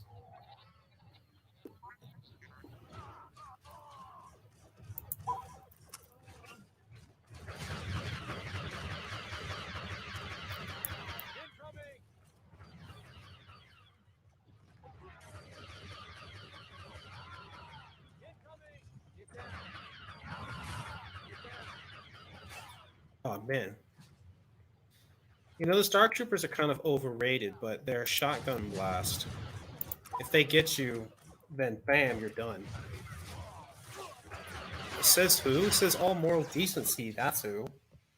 You don't get to tell someone, to their face, I hope you die.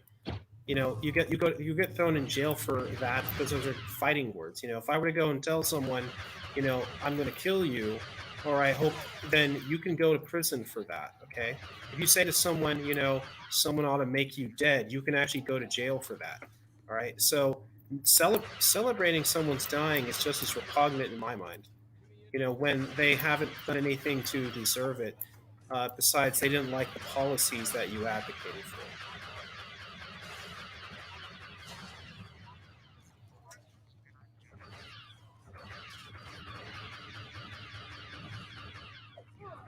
There's a lot. There's That's the problem with American politics today in general. There's so much hatred going on, and Adam Kinzinger has talked about this. He's talked. Oh, should I think I killed a couple of my guys? He's talked about the normalization of tribalism, and that it's if you're on the other side, you're just bad and evil, or if you're on my side, you're automatically good. That's not it. People who reject tribalism, understand that you can't just buy into someone. Did I tell me I didn't kill my friend? Yeah, I did. Oh my gosh, I've lost more points because of friendly fire. This is my man. I'm just having a bad, bad, bad gaming night today. What's a decent person? Well, for starters, someone who doesn't, get up and down and jump and down and celebrate someone dying because they had different political. Oh my gosh, he got in front of me that time. That was not my fault. He got in front of me that time. Celebrating their political opponent being harmed. Okay? Let's imagine I started doing that, okay? You know how quickly I'd be banned from this service? I don't understand why. You know, I don't understand why Twitter doesn't start banning those people, because there are lots of people like Vanilla Opinions who's done that, and he or she has done that with multiple people. I don't understand how that person still has an account. They're going to do something stupid though. Eventually, one day, it's going to get them canceled, and I'm looking forward to that day because if you act like that, oh my gosh, dang it.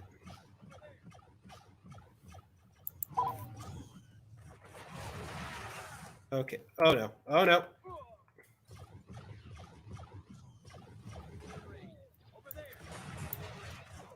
I gotta say the rebel, um, that rebel blast from like the missile launcher is devastating when it connects.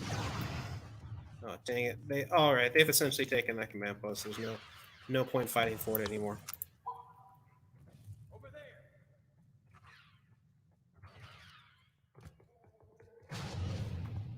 Over there. We've lost the command Oh post. come on. Down. Where does moral decency come? Oh dang it! Where does moral decency comes from? It comes from God. It comes from the Creator. These concepts are not existing without without the Creator. Because if you're an atheist, then you believe in nothing, and as a result, anything goes. And I know how atheists love to say, "Oh no, we don't. We're good people." Okay, yeah, but yeah, you just defended. If atheists are defending people for celebrating the death of people, then that tells me that just that just adds to my point. Atheism at the end of the day has no moral concept. It doesn't. Atheism borrows off of faith and religion for morality. It's not by itself good whatsoever. All right. Well, I think that is done. I gotta exit off this because it's just gonna play through. So it looks like I'm going to end this gaming stream. This is the first one that I hope will be of more. This one didn't work out completely the way I wanted, but you got to start somewhere, right? And that's the goal. And you know, I might actually want to play some Rome Total War right now. But how long have I been going for? How long has this stream been going? 2 hours? Oh man. Well, let's see. Yeah, why not? Why not take a look at Rome Total War? Oh, actually, why not look at some of the comments? Yeah, blah blah blah. This at Game Station 2. Yeah, we're loving it. Yeah, thanks. And I don't need a fear of deity to make me a good person. Well, you're not a good person if you literally think that, like you said earlier, that hey, I got no problems with people celebrating the death of someone they don't like. By definition, that does not make you a good person. All right. I'll actually do a little Rome Total War right now. I like this game. I'm going to see how it comes up on your guys' end. This is actually a good time to test this because I did kind of test it last night, but I want to I want to see how it works.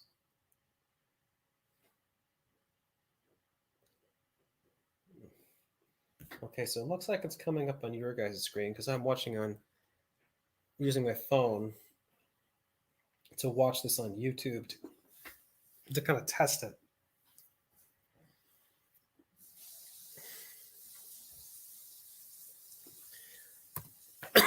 Oh man, shoot.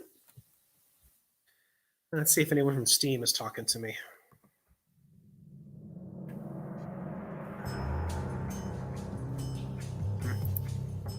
Not right now. I did invite Lord Commissars on to play with me, and oh yeah, go check out my Steam. I did update my stuff right there, and it looks so much better right now, as you can see. I love that neon look right there. The blue and the pink right there. It's just absolutely gorgeous. And then you can kind of see the background right there too, which I like. Fading like sort of like if you see the full thing, it looks kind of like you're a building or whatever. And I got other friends right here like Langley or Neokanasuga and Tristan, who's founder of the United, the Unionist Irish Party, And I'm a big fan of the Unionist Irish Party. It's really, hopefully we'll get to see, them do some great work um, in the Republic of Ireland in getting, essentially Ireland reunited with Great Britain. I mean, he's got a lot of work to do, but I'm glad on some of his people have been recently paying attention to him. He's gotten some interviews recently, and people are looking at his content and paying attention. There's like interest going on, so I'm really happy to see that because means that people are looking into it. Oh, and this the hardest one to play is this right here. The Western Roman Empire is absolutely the hardest one to play. All right. I like to think I do the right thing to be selfless. I've no delusion, but all my motives are nothing but ultimately self-serving. Quick sticks. Uh, all right, you're honest. At least you're an honest atheist. But the reality is though is that look, atheists can do good things, and even they can be good people at times. But the problem with atheism, as I get, is that with atheism in general, um, it tends to you have to believe at the end of the day that there is no higher moral power other than yourself. And when you believe that there's no higher moral power than yourself, you then get into this perspective that, well, if there's no higher moral power than me, then I'm God and I can do whatever I want, you know and that's just not how it works. It's sadly it believes at the end of the day that man is God, and I don't accept that. You know, I'm I don't accept that man can claim he or she is God. And I've seen a lot of anarchists, who are all atheists, but the majority of them, talk about, wish violence and murder and death, and it's that's just how it is, with the evil, when the idea that, oh well, I'm God.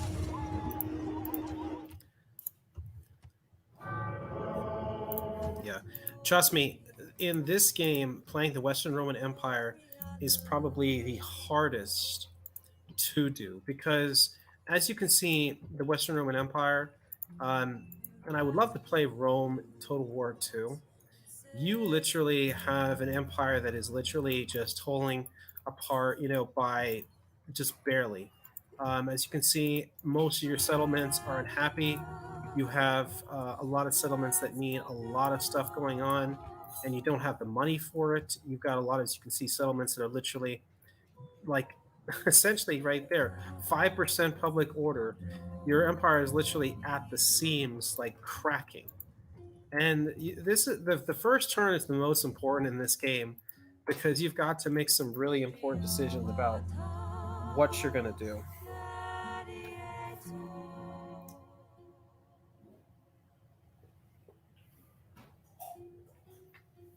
The Satanic Temple does not do that. Okay, the Satanic Temple says, look, it's sort of weird because there are actual Satanists who do worship, actually the devil, and then there are Satanists who actually just, put the guise of, an official religion because they're trying to essentially mock Christianity. You know, but either way, they don't believe in doing that. Okay, if that were true, they wouldn't be involved in the scandals that they're in. Okay, and then you could say, oh well, Christianity's involved in the scandals, too. You've got, different elements of the Catholic Church or things like that. But the thing is, though, is that those people are hated and frowned upon, you know, by their own congregants and by their own people. It's not the same because, again, in Christianity, you at least have a system where people say that, look, there is a higher moral authority, and there is a right and a wrong. In Satanism, atheism, it is I'm the authority, I am God, and therefore I can decide what is right or wrong. This is on Adams. This is on very hard all the way, and so I essentially have to make a decision right now. So with this empire, I have two choices. One, either I have to literally decide to go all pagan, or B, go all Christian. And That's the difficult part right here because I've tried mixing in prior campaigns um, the different religions together, like trying to get them by regions, but it's extremely difficult. For the Eastern Roman Empire, like you get riots all the time, and the Western Roman Empire, it's just straight up impossible. So, in the beginning turn, you have to really make a decision: are you going to go pagan or are you going to go Christian? And you also have to think about the leadership too in your cities because some of them are pagans, some of them are Christians. So, at this point, you just really need to make a decision. Okay, am I going to go pagan or Christian? And well, since we're going to do this, I'm just going to play one turn of this, or a couple turns maybe, and I'm just going to go straight up. I'm just going to go straight up Christian. So I'm going to remove all the different temples.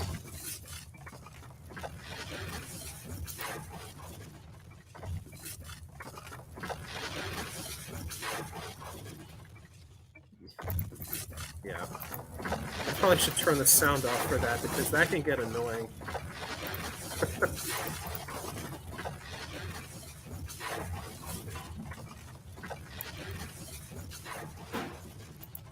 Yeah, so let's turn off the special effects for just a second while I get rid of the rest of these temples.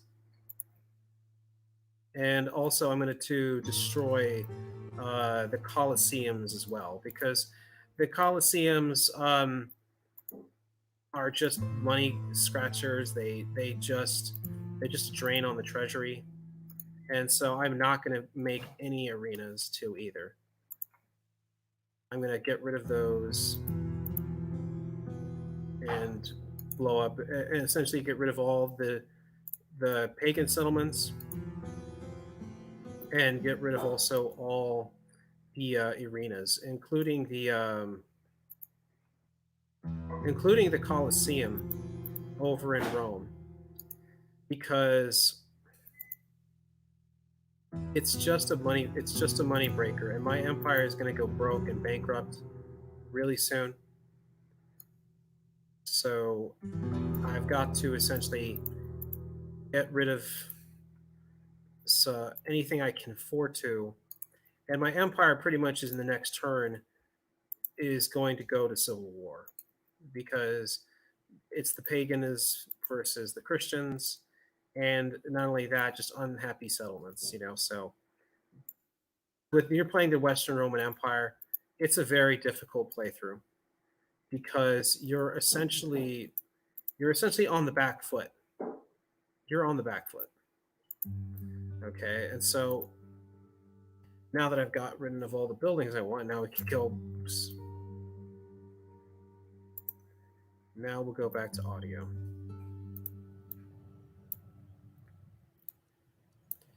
The special effects.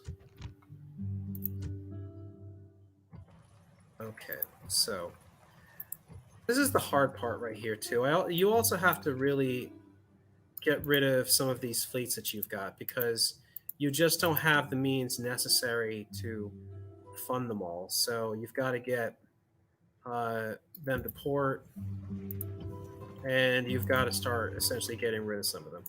And you've also started start building some ports too to connect some of these cities together. But avoid building though in settlements like this because even as you can see right here, this settlement is going to revolt. I can't. There's no public order whatsoever. So with settlements like this, you just raise it to very high taxes because you know that by the end of next turn, that settlement will no longer be essentially um, available for use. Some of these ones right here, you need to try and save. Um, it's going to be very difficult though too. But I'm going to build a road. I'm going to hold off on building a Christian temple there. I'm going to build roads so I can work with the travel. Oh, and I got to destroy this game right here. I'm going to try to put low taxes, but I'm going to try to improve it by improving the roads. The roads are the most important thing because that's what's going to help with your trade. Yeah, this one right here, Sol Invictus, get rid of that. And as you can see right here, I'm not going to hold this temple. This one's a lost cause, so I'm just going to do very high taxes. What I also like to do too, in cases like this, where there's literally no public order whatsoever, there's no way to save the settlement, I destroy other buildings in the settlement. So I'm literally just doing it so that way I can get whatever money I can possible out of this settlement, even if it's a few pennies. And I'm just going to evacuate and take what I have, and we're going to take those boys to Carthage. Because that one's a lost cause. Because, like I said, when you're playing the Western Roman Empire um, in this game, you have to start counting which settlements can you save and which ones can you not. And there are some that I cannot save. And I'm going to try to get this guy here. I'm going to try to talk with the Berbers. Ceasefire, trade map information. I'm just trying to essentially. Oh, dang it. Ah, man. That's unfortunate. I've just got to try to get peace with as many people as possible because not only am I going to have problems, there's going to be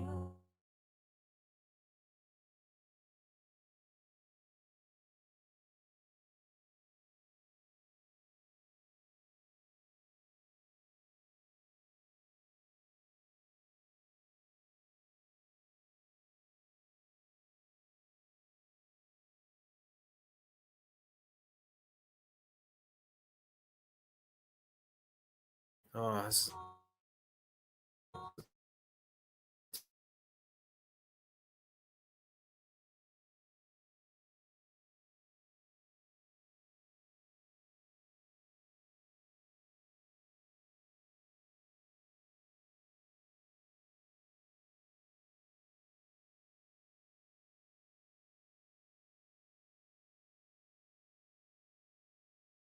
the 15% public order is just way too low. So I'm going to do what I did earlier, which is essentially destroy everything that I can and just walk right out of the settlement. Because there's no way I can save it. So I'm going to try to. So I'm essentially trying to just consolidate everything that I've got into specific regions that I know I can hold, that I know I can keep. And this one's going to revolt soon, so I'm going to have a spy waiting to go into that city once it revolts. And this one's going to be lost too. Yeah, there's just no way to hold that one at 35. So I'm going to do the same right here. I'm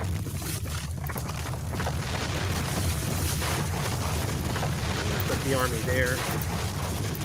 And I'm going to have him right there. And oops, yeah, I'm going to have the general there too. So essentially, we're going to march into the city and take it.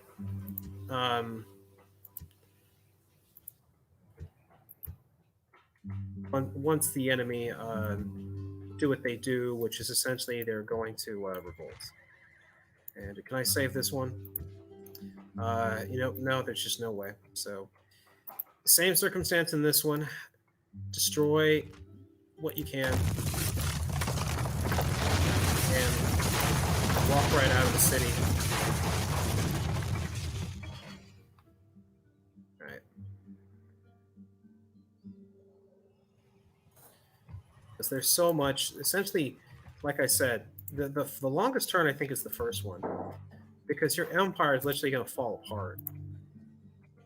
Oh man, I don't know if this one can be held. It's going to be close, but if I can put a church there, let me see what happens if I move him.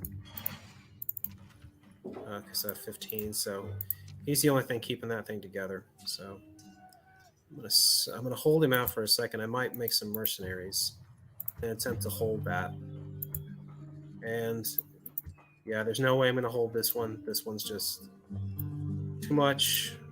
And so I'm going to do the same thing here. I'm going to try to take these forces and send them to this city in the hopes that we can hold it.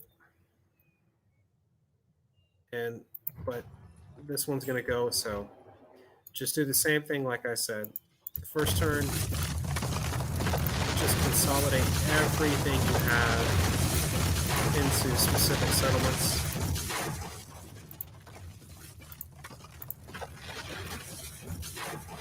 And just destroy the rest. Huh, I can't believe I missed that.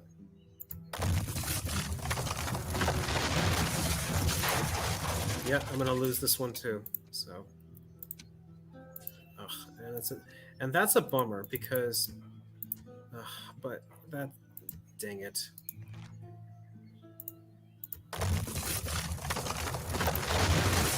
But I'd rather do this though.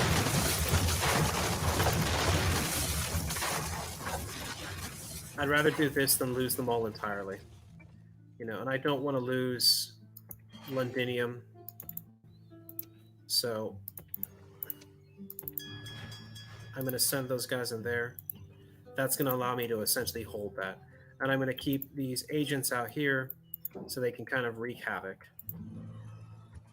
And as you can see, it's even then here, it's low, but I've got to essentially try to keep the empire on hold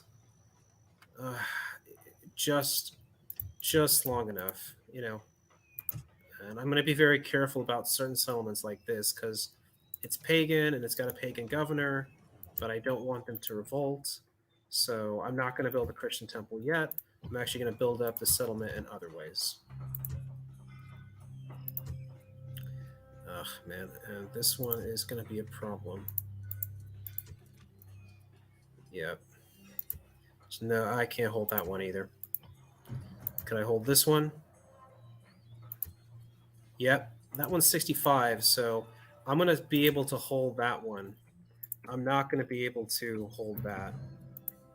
And also, too, I'm going to disband any peasants I have. Peasants are just absolutely useless in any fight, or they're not even good for garrison duty, in my opinion. Just get rid of them. I mean, you might as well, like in the first game, like get freaking town watch if you're going to do that.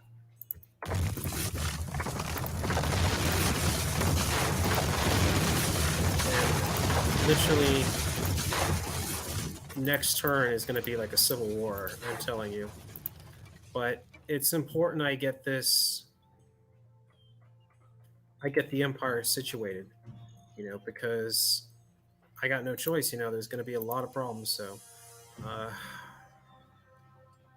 okay. The income is bad here, so I'm going to build a port first to help with the income, and then next turn I'll build a church to consolidate that. But I'm going to lose more territories than just just that. It's at this point I'm going to barely hold on. Next turn I'm going to lose a ton of money, and the empire essentially will be probably bankrupt.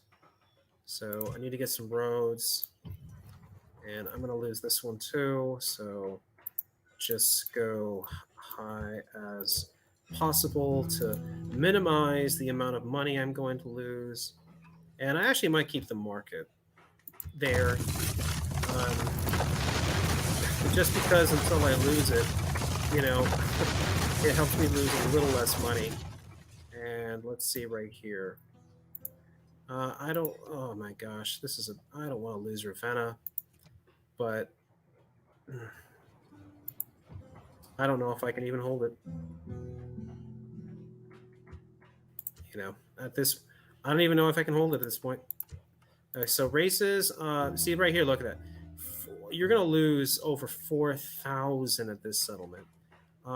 This is like the hardest settlement to keep right here, just how bad it is. So, geez Louise. So, do normal taxes, monthly races. I lose just a little bit less, and I can start repairing all these. And I'm not going to do anything with these guys or these guys. I'm gonna focus no these because trust me, I think archers mostly and Bucellari are just useless. You know, cavalry and infantry is where it's at, and I think I'm gonna lose this one too. Uh, I would have liked to have kept it, but I don't think I'm gonna be able to. So I'm literally gonna do the same thing I did here, just destroy everything.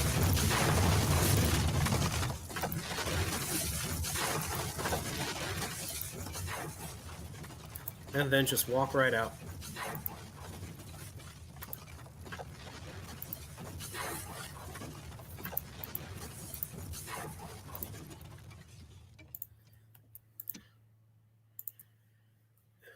Destroy everything, walk right out, see what's left at the end, and then try to rebuild from there. Because after the first turn, you're essentially going to have to go on a conquering spree of your old territories, and you're starting essentially from bare minimum.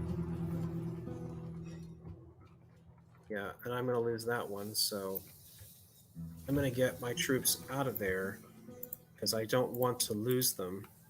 Because if you leave troops in a settlement in this game and the settlement revolts, it's not like in the first game where you know all your troops come out of the settlement. In this game, some of your troops might go to the other side, so it's just best to get them out. I'm going to get them out too and put them essentially here because I'm going to try to essentially consolidate what I have and essentially save what part of the empire I can. And I'm going to try to make as many trade deals as I can possible.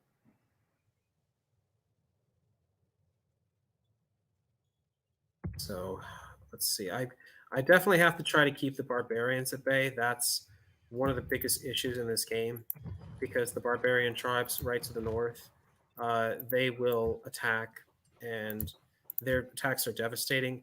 And this one I might just be able to hold. I'm going to build some troops here so I can try to keep this one. I might need some mercenaries though. All right, I'm going to build the sewers to help with cleanliness. That will help reduce public disorder. We see if Corentum can be held. No, it cannot. So I'm going to do the same thing here. Destroy what I can.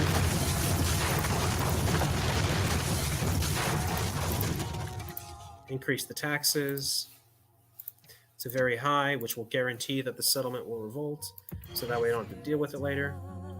And let's see if the cavalry in here will help swing it over. No, I just need a few more.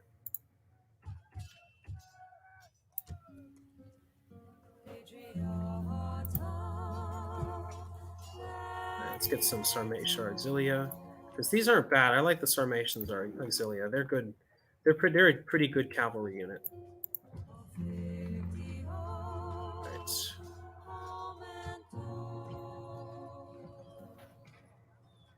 And I'm probably going to disband that navy too. So another thing too is that you're at war with a lot of people. So you're at war with the Celts. You're at war with the Berbers. And so you don't really have much.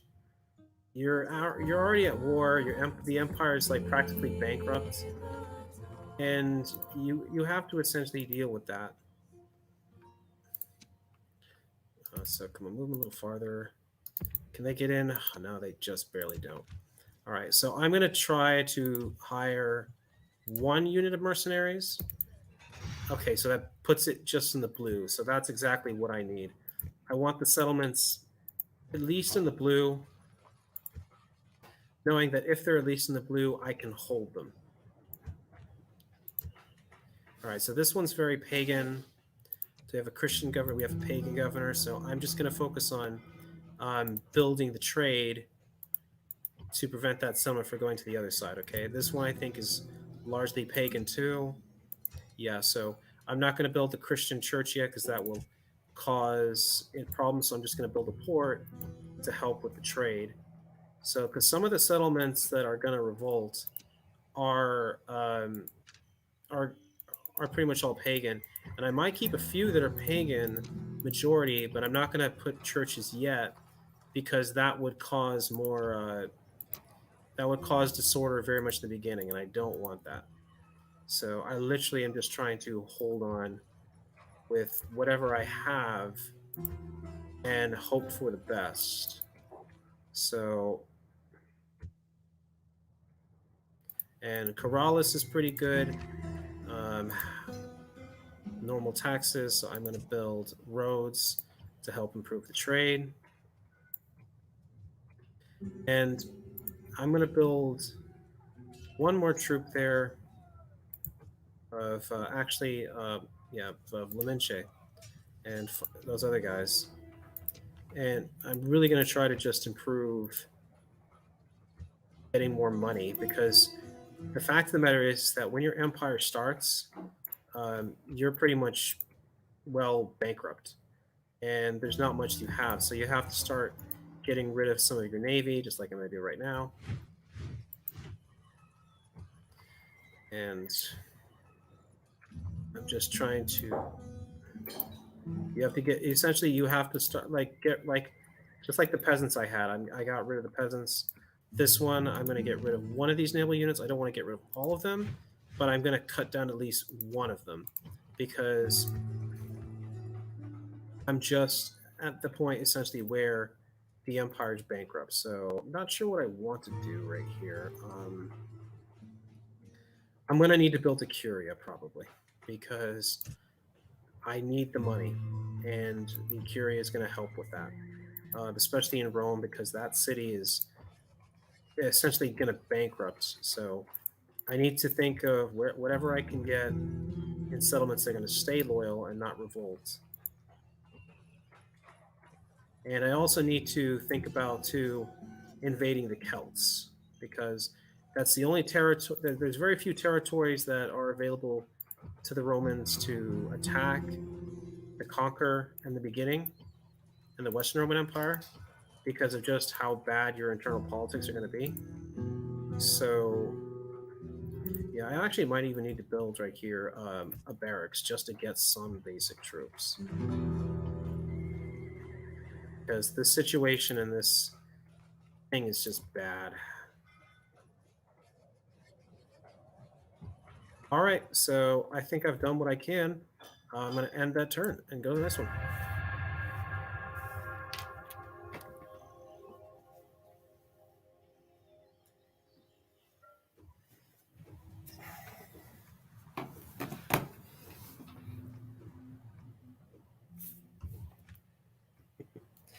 All right, so as you can see, there is civil disorder everywhere.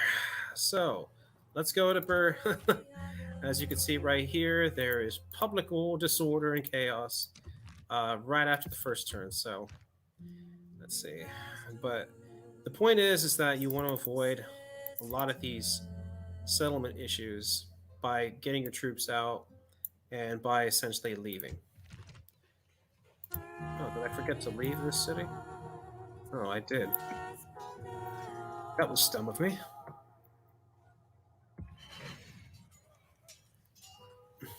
Someone should have pointed that out.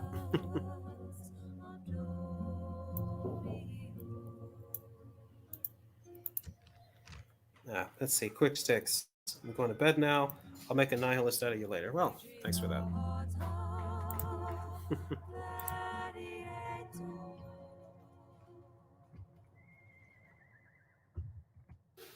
Yeah, so as you can see, the Empire is in dire straits. It's not going to hold. It's going to break apart pretty soon. So I'm going to try to make peace where I can, if it's possible. However, it's not going to work for everyone. So at this point, I'm going to go to the Franks, and where I hope I can keep some peace.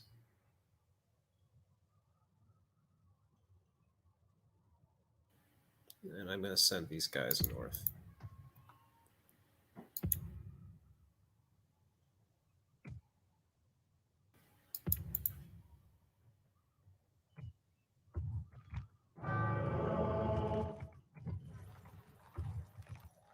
I'm still the largest, but it's not going to last. And my empire's going to fall apart. Trust me, I'll tell you. Ever play any verses? Well, I wanted to do a versus, but person that I asked to come on with me tonight to do a versus, he said, "I'll, another time." So, sadly, unfortunately, that didn't work out like I wanted.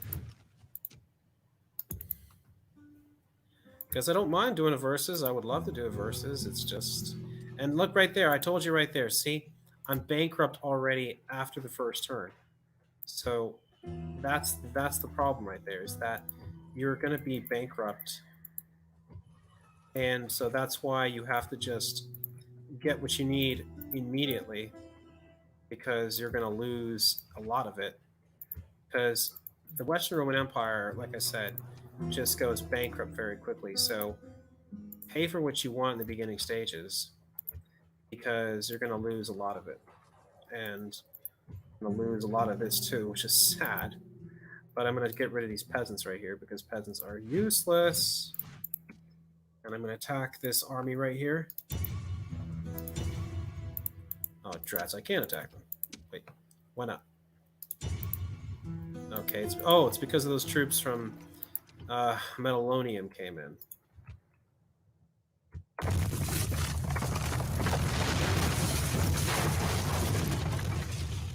So here we are. Okay, that's what I need. Okay, so I need that Curia built.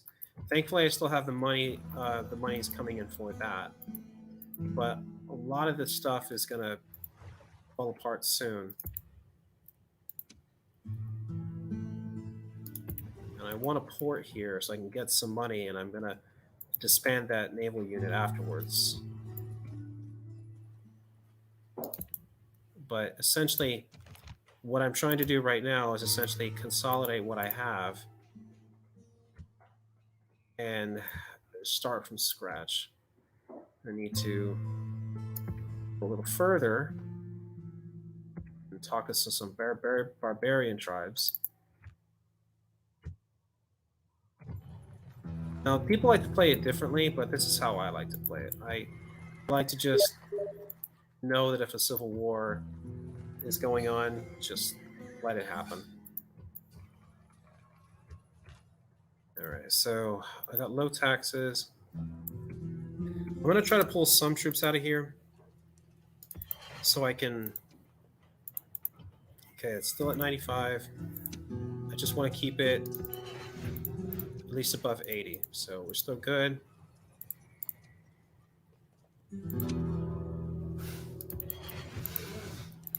Okay, so we're still good.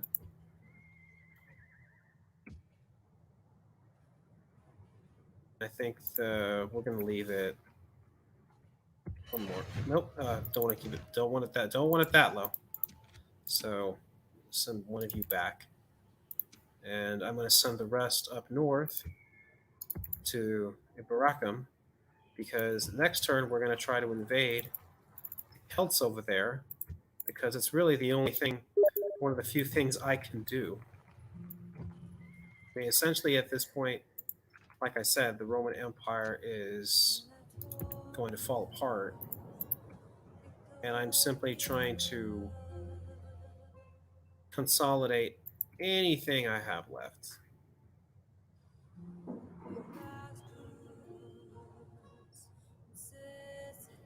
And I'm going to send this diplomat to the east, and I'm just going to try to make trade deals on the east. This person, I'm still waiting for them to revolt. No, I'm still waiting for them to revolt.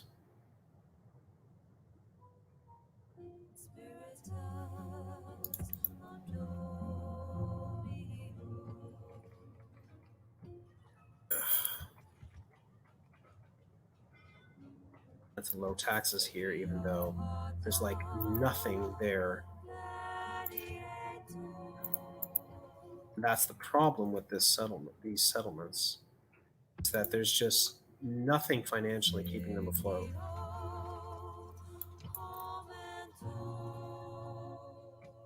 And I'm going to send you north because I'm going to essentially get rid of you because I have no money to freaking pay you. I'm waiting for this one though because I'm going to bring him into the Londinium,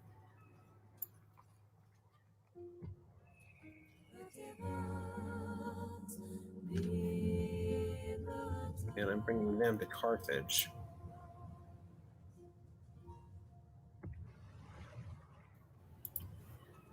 And they're still building the roads there, and they're doing nothing.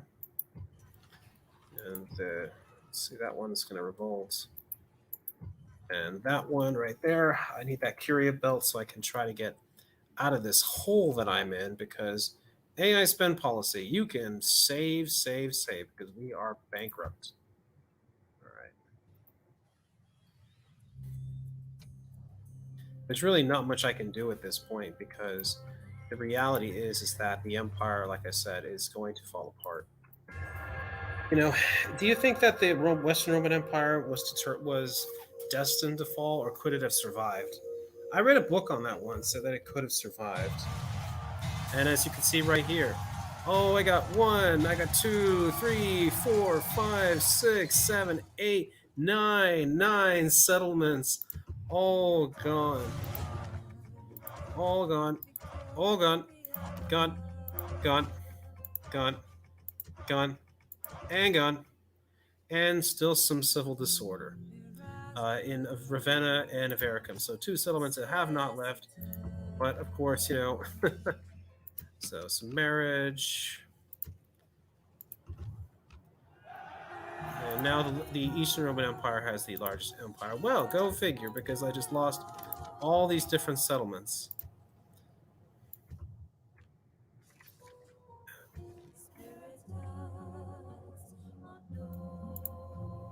Titus Flavius got married at sea. How interesting. All right, but this is where we're at right now. So the empire is now officially split in civil war and bankrupt. So this was what I was waiting for in particular because at this point now, the settlements that have gone over and revolted are essentially now free pickings. So this means that essentially now I can start conquering those settlements. Of course, though, there's the problem because some of these settlements, like I said, I need to hold, but I need to expand though. I have to get money in the treasury, and I have to get money in there soon. If I don't, I'm going to be irreversibly bankrupt, and that's a problem because after a while, you know, it's very difficult to get out of that rut. So I'm going to offer this. See, we go. I'm going to get some. I'm going to try to get some trade deals going because I need the money. I need it desperately, and so whoever I can talk to that's going to listen, I'm going to talk with them and get some trade rights, map information, request map information, and there we go. There's another one right there, right? So next one's I'm going to try to do is the Saxons and get some info from them. So I've already got a trade deal and the map information from the Franks. I've got a trade deal with the Lombardis. Now, next turn, we're going to get the Burgundians. And then next 2 or 3 turns, the Saxons.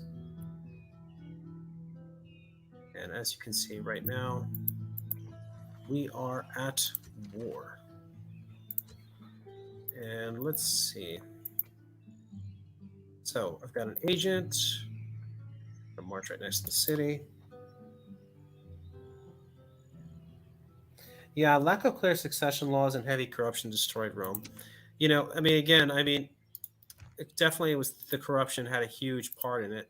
I mean, the fact, but you know, fact of the matter is too. Like, see right here, this is why I destroy everything in the city before I leave. Because guess what? Guess all these right here. The only thing left right there to defend the city, peasants. And who's easier to beat than a peasant? Oh my god, nobody. So I literally all I have to do now is siege the city. I can take it in one turn and essentially do what I want with it. Because right now the empire is literally crumbling. I'm bankrupt, and I need to essentially conquer or die. That's essentially what I have to do right here. And so having a couple ports right here, as you can see, helps.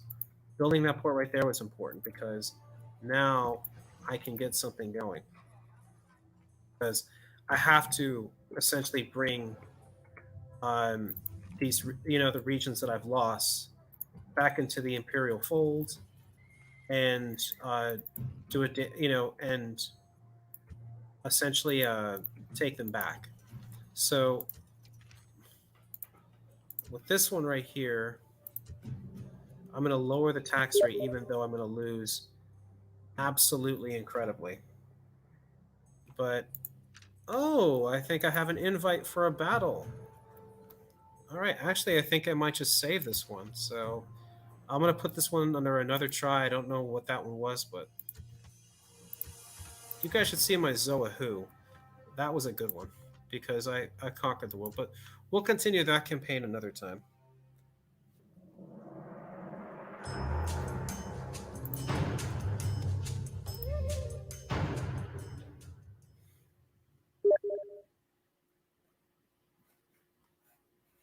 Okay.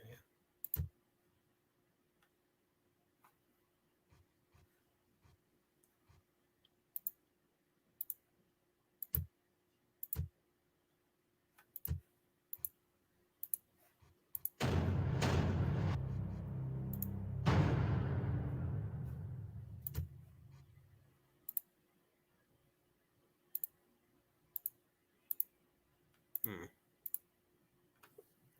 So Lord Commissars tells me that he's in, but still waiting for him. Okay, there it is.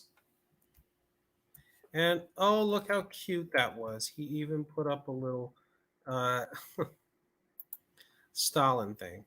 Disgusting.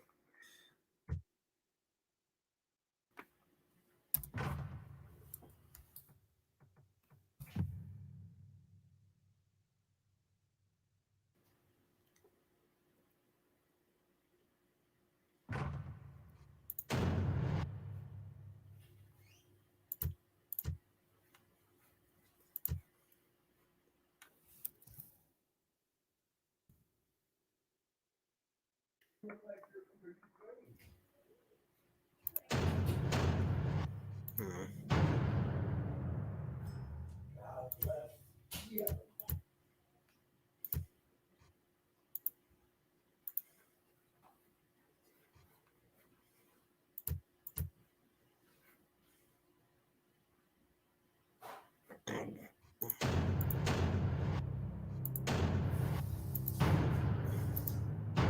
Hmm. Looks like we're having some technical difficulties trying to get that game going. Here we go.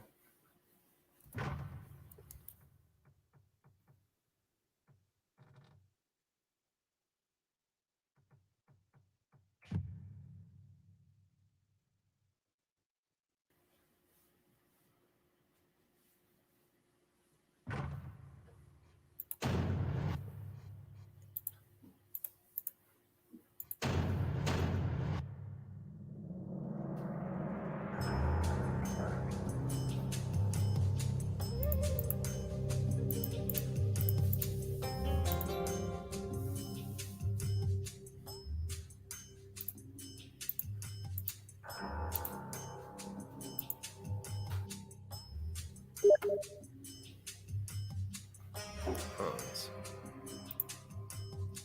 Okay.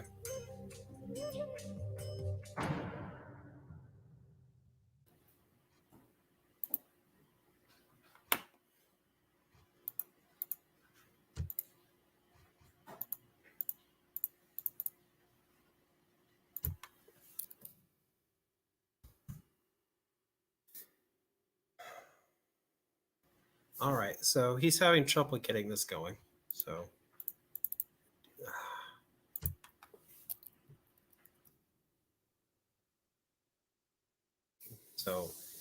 hopefully he can get this up sooner than later. I'm surprised I actually have people tuning in. I have three. I I actually have like 3 people listening. That's actually surprises me.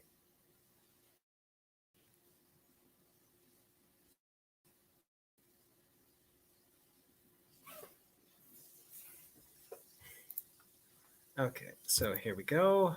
I'm going to try to enter that and code Hans. And crossing fingers, let's hope this works. And beautiful. All right. Now, who am I going to be?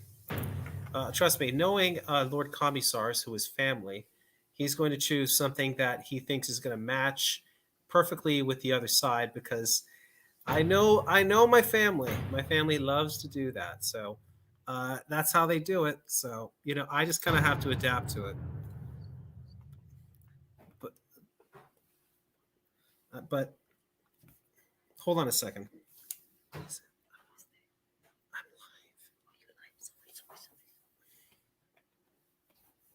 Anyway, so let me see what I have to choose. Okay. I like to have an infantry general. Um, I just feel, even though infantry general has weakness and that they're static and they really can't move across the battlefield, I personally think that an infantry general is just bad. Is bad. Really good. So we're going to have some good cavalry. I really want them to have strong attack because their attack is important for cavalry. Need to have good charge. And I'm going to increase. I don't really like Roman spearmen all that much. I really prefer infantry. And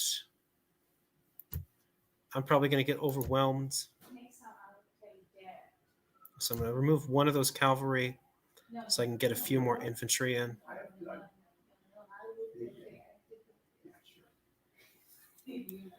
I just am not a fan of Scutari. They can hide anywhere, but they're really just average, infantry. Comistantes are, in my opinion, the best because they're just strong infantry.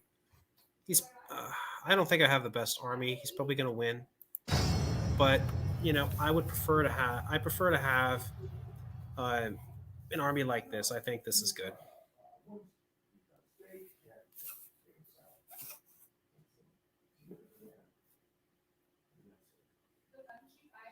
And I'm going to let him know that I'm ready.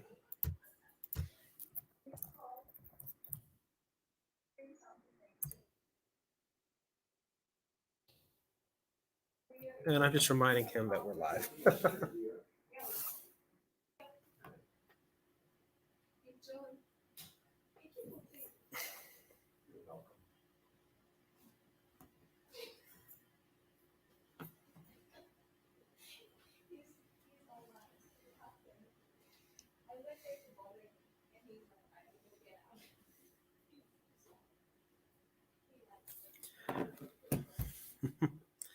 So I told him to get ready, hurry up. So perfect. He chose his army. So now we're gonna have to do setup. So that is the fun stuff. Varus, give me back my legions after the defeated annihilation of Varus's column in the Teutoburg Forest. Oh man, that was a battle. They did this show Time Commanders in which like 4 reverends um, replayed that battle using this technology, and they actually won. So it kind of shows you, makes you think what would have happened if Varus had won the battle, or at least had survived it.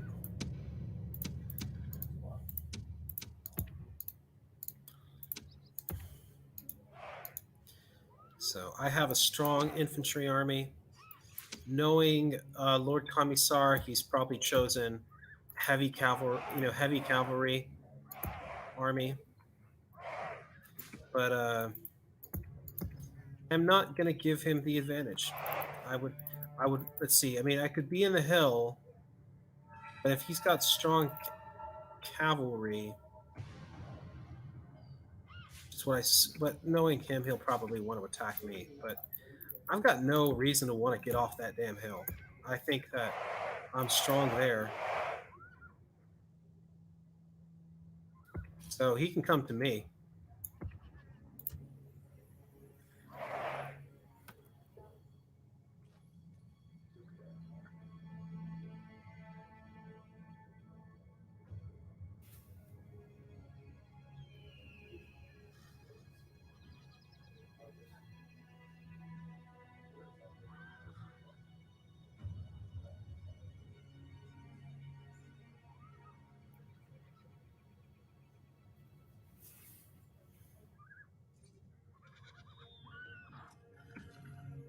So there's me right there waiting for the battle to begin. This is probably my best unit right there. As you can see, 33 armor, 16 attack, sword, 17 missile, which is different compared to these. Oh, shoot, wait, the game started. Okay, now I get it. Okay, so now here he is. I've got no reason to literally march where he is. I really don't. So simple. I'm not going to. Just going to adjust my position and just make sure I'm at least 3 lines deep.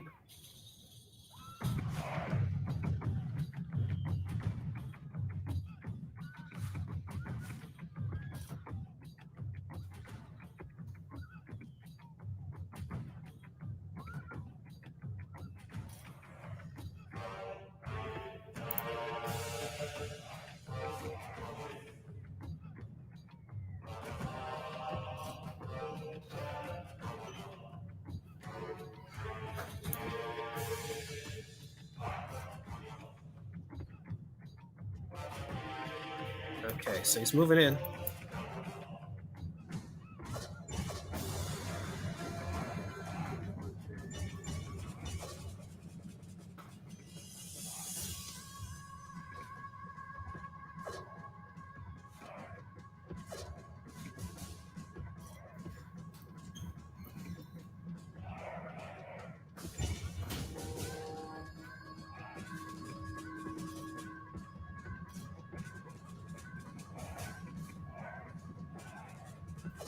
Now he's pulling away. Okay, he's definitely bringing up that spearman.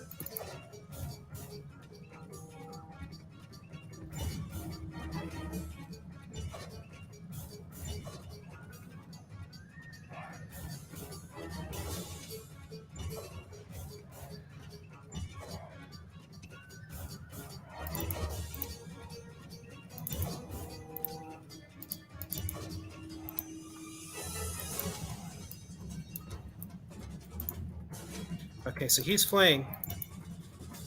I've got him. I've got him where I want him.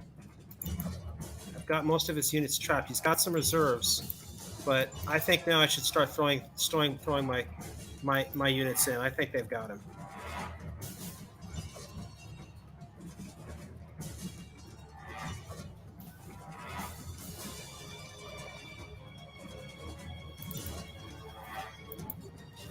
Yes, I got his general.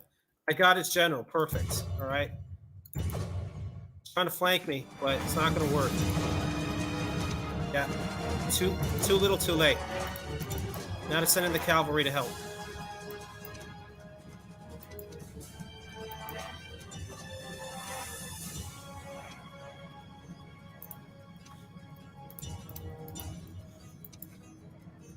Okay, perfect. Yeah, he's on the run.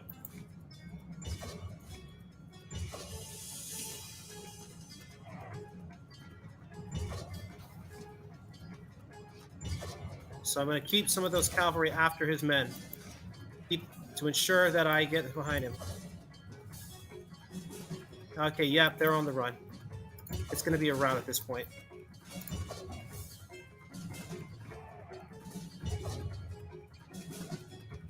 It's a rout.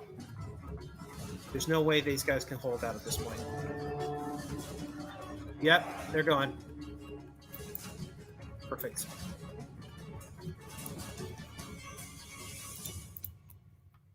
And yep, even there too. He tried and they just didn't make it. Yeah, this is a rout right now. I've got the enemy on the run. Yes! Win!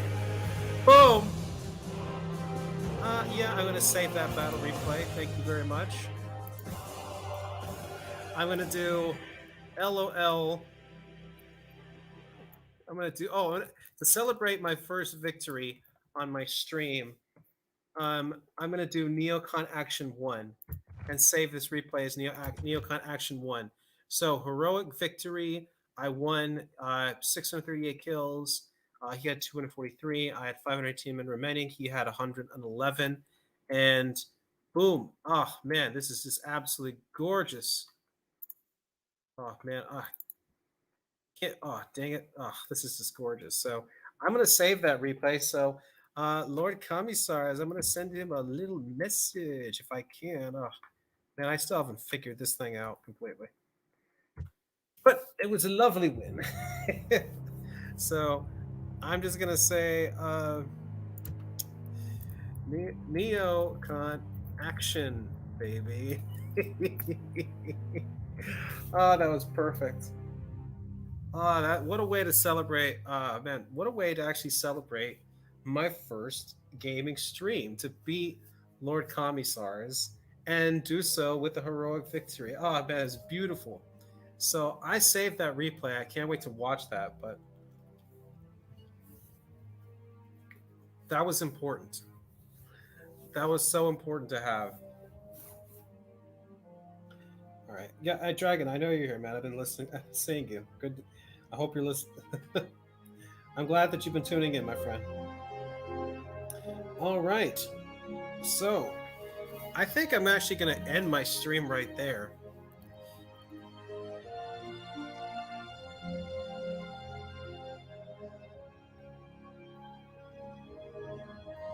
So, yep, looks like I win, and I just love that music. That's just the perfect victory music right there. So, I think I'm going to actually end the stream right there and get back to the main screen. Because what better way to end essentially this long stream that I had than, well, essentially by winning. I mean, I can't believe how long I've gone. It's been a long time. Wow, 3 hours. And I actually had people listening in on this stream. I'm actually very surprised that I actually did have people. Uh, so I'm just glad that a lot of people, were listening and there were some great comments, hey, good to have him right there, Dragon Ross or Master Chief, you know, good game, thanks. Well, I did really bad. So let's see. I have Star Wars Battlefront. Yeah, I have. There was that. Adams, you were bad. Yep, I was told I was bad in the game. I was doing absolutely terrible. No, but I will take a look at that documentary if I find it. Quick Sticks is like this brings back nostalgia. Yeah, I get that. Adams, do I play Hearts of Iron 4? No, but like I said, if you want to donate via Ko-Fi so I can buy a new laptop so I can play that and game it, that would be awesome. And I'll actually link put that in the description, so if you guys want to go and check that out. But let's see what else we had. Let's see. And let's see, it's something background fodder. Yeah, because I was just saying, I don't get why people watch, but there. And Vosh is streaming. Like I said, I hate that man. Either a closet pedo or b a pedo apologist, and I hate those kind of people. You should debate him like he would debate me, even if he did, I probably would say no. You should debate Scotty M. I don't know who that is, but I wouldn't mind debating Scotty M. I guess he's actually opposite you. I think he's too anti-intervention. Oh, okay. Well, coming from Quick Sticks, when he says too anti-intervention, that's pretty interesting. I don't blame people for celebrating the death of people. No, people, you celebrate the death of people you don't like politically. I'm not talking about terrorists or mass murderers. I'm talking, people celebrating, John McCain or Bob Dole's death, as there were. No, you're an evil person, and you have no moral compass. I'm fine with gay marriage too. Yeah, so am I. I would rather people be married than live bad lifestyles. And I'm a member of the Log Cabin Republicans too. Let's see. Mao was one of the most brutal. Yep, I talked to him. Yeah, he was definitely evil. I reject evil as a concept. No, I do not reject evil as a concept. It exists. There is good and there is evil, and you got to stay on the right side. I don't condone people harassing any loved ones. Yeah, but you have no problem harassing their deceased relatives. That's absolutely abhorrent. Yeah, these are old games, but they're still fun, right? Let's see. Rome had to fall. Well, debatable. But it definitely became ineffable to a point. But It could have been stopped, but like you said, lack of succession laws and heavy corruption destroyed Rome. You know, and you think it never could have survived. Well, I actually wrote a book. I read a book on that. You know, um, Russian Empire could have survived. There's actually a book on that. From Pen and Sword Publications from the UK. It's What If Rome Hadn't Fallen? And I'll actually put that in there so you can take a look at it because I read that book and it was totally freaking awesome. Ever play any verses? Well, I just did one with Lord Commissars and I smashed him. So happy about that. That even if you did bad, it's still a good stream. Well, thanks, Dragons Ross. I appreciate that. So yeah, the book I was talking about right there, Pen and Sword, from What If Rome Hadn't Fallen. That's a great alternate history, but that's a great book on. It's not necessarily alternate history. It's more of how the fall of the Western Roman Empire could have been prevented, and so it's a great history book. And then it does obviously delve into alternate history, like later on, saying, well, what then would have happened if these right steps had been made? But it's very good. I recommend you take a look at it. And yeah, guys, if you want to see more gaming streams, definitely do this Ko-Fi. I'll try to do this more often.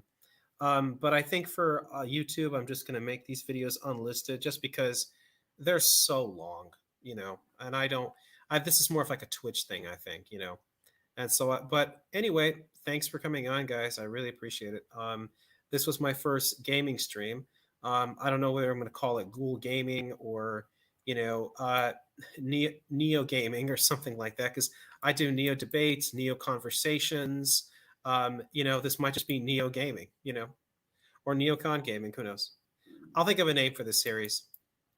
Um, do you do it every day? Well, I don't game every day, but heck, if you guys support me on Ko-Fi, and I can talk about politics, I can talk about moral stuff, I can talk about all these things and do it every day. Again, I don't necessarily want to be paid just for talking. I would rather have, I want to have a life and do things outside of this. Get a real job. But heck, it's important to spread the neoconservative cause, and video game is one of the ways to do it. Um, anyway, thanks for tuning in, guys. You all have a good one, and I'll see you on the next time. And don't forget, death to all tyrants.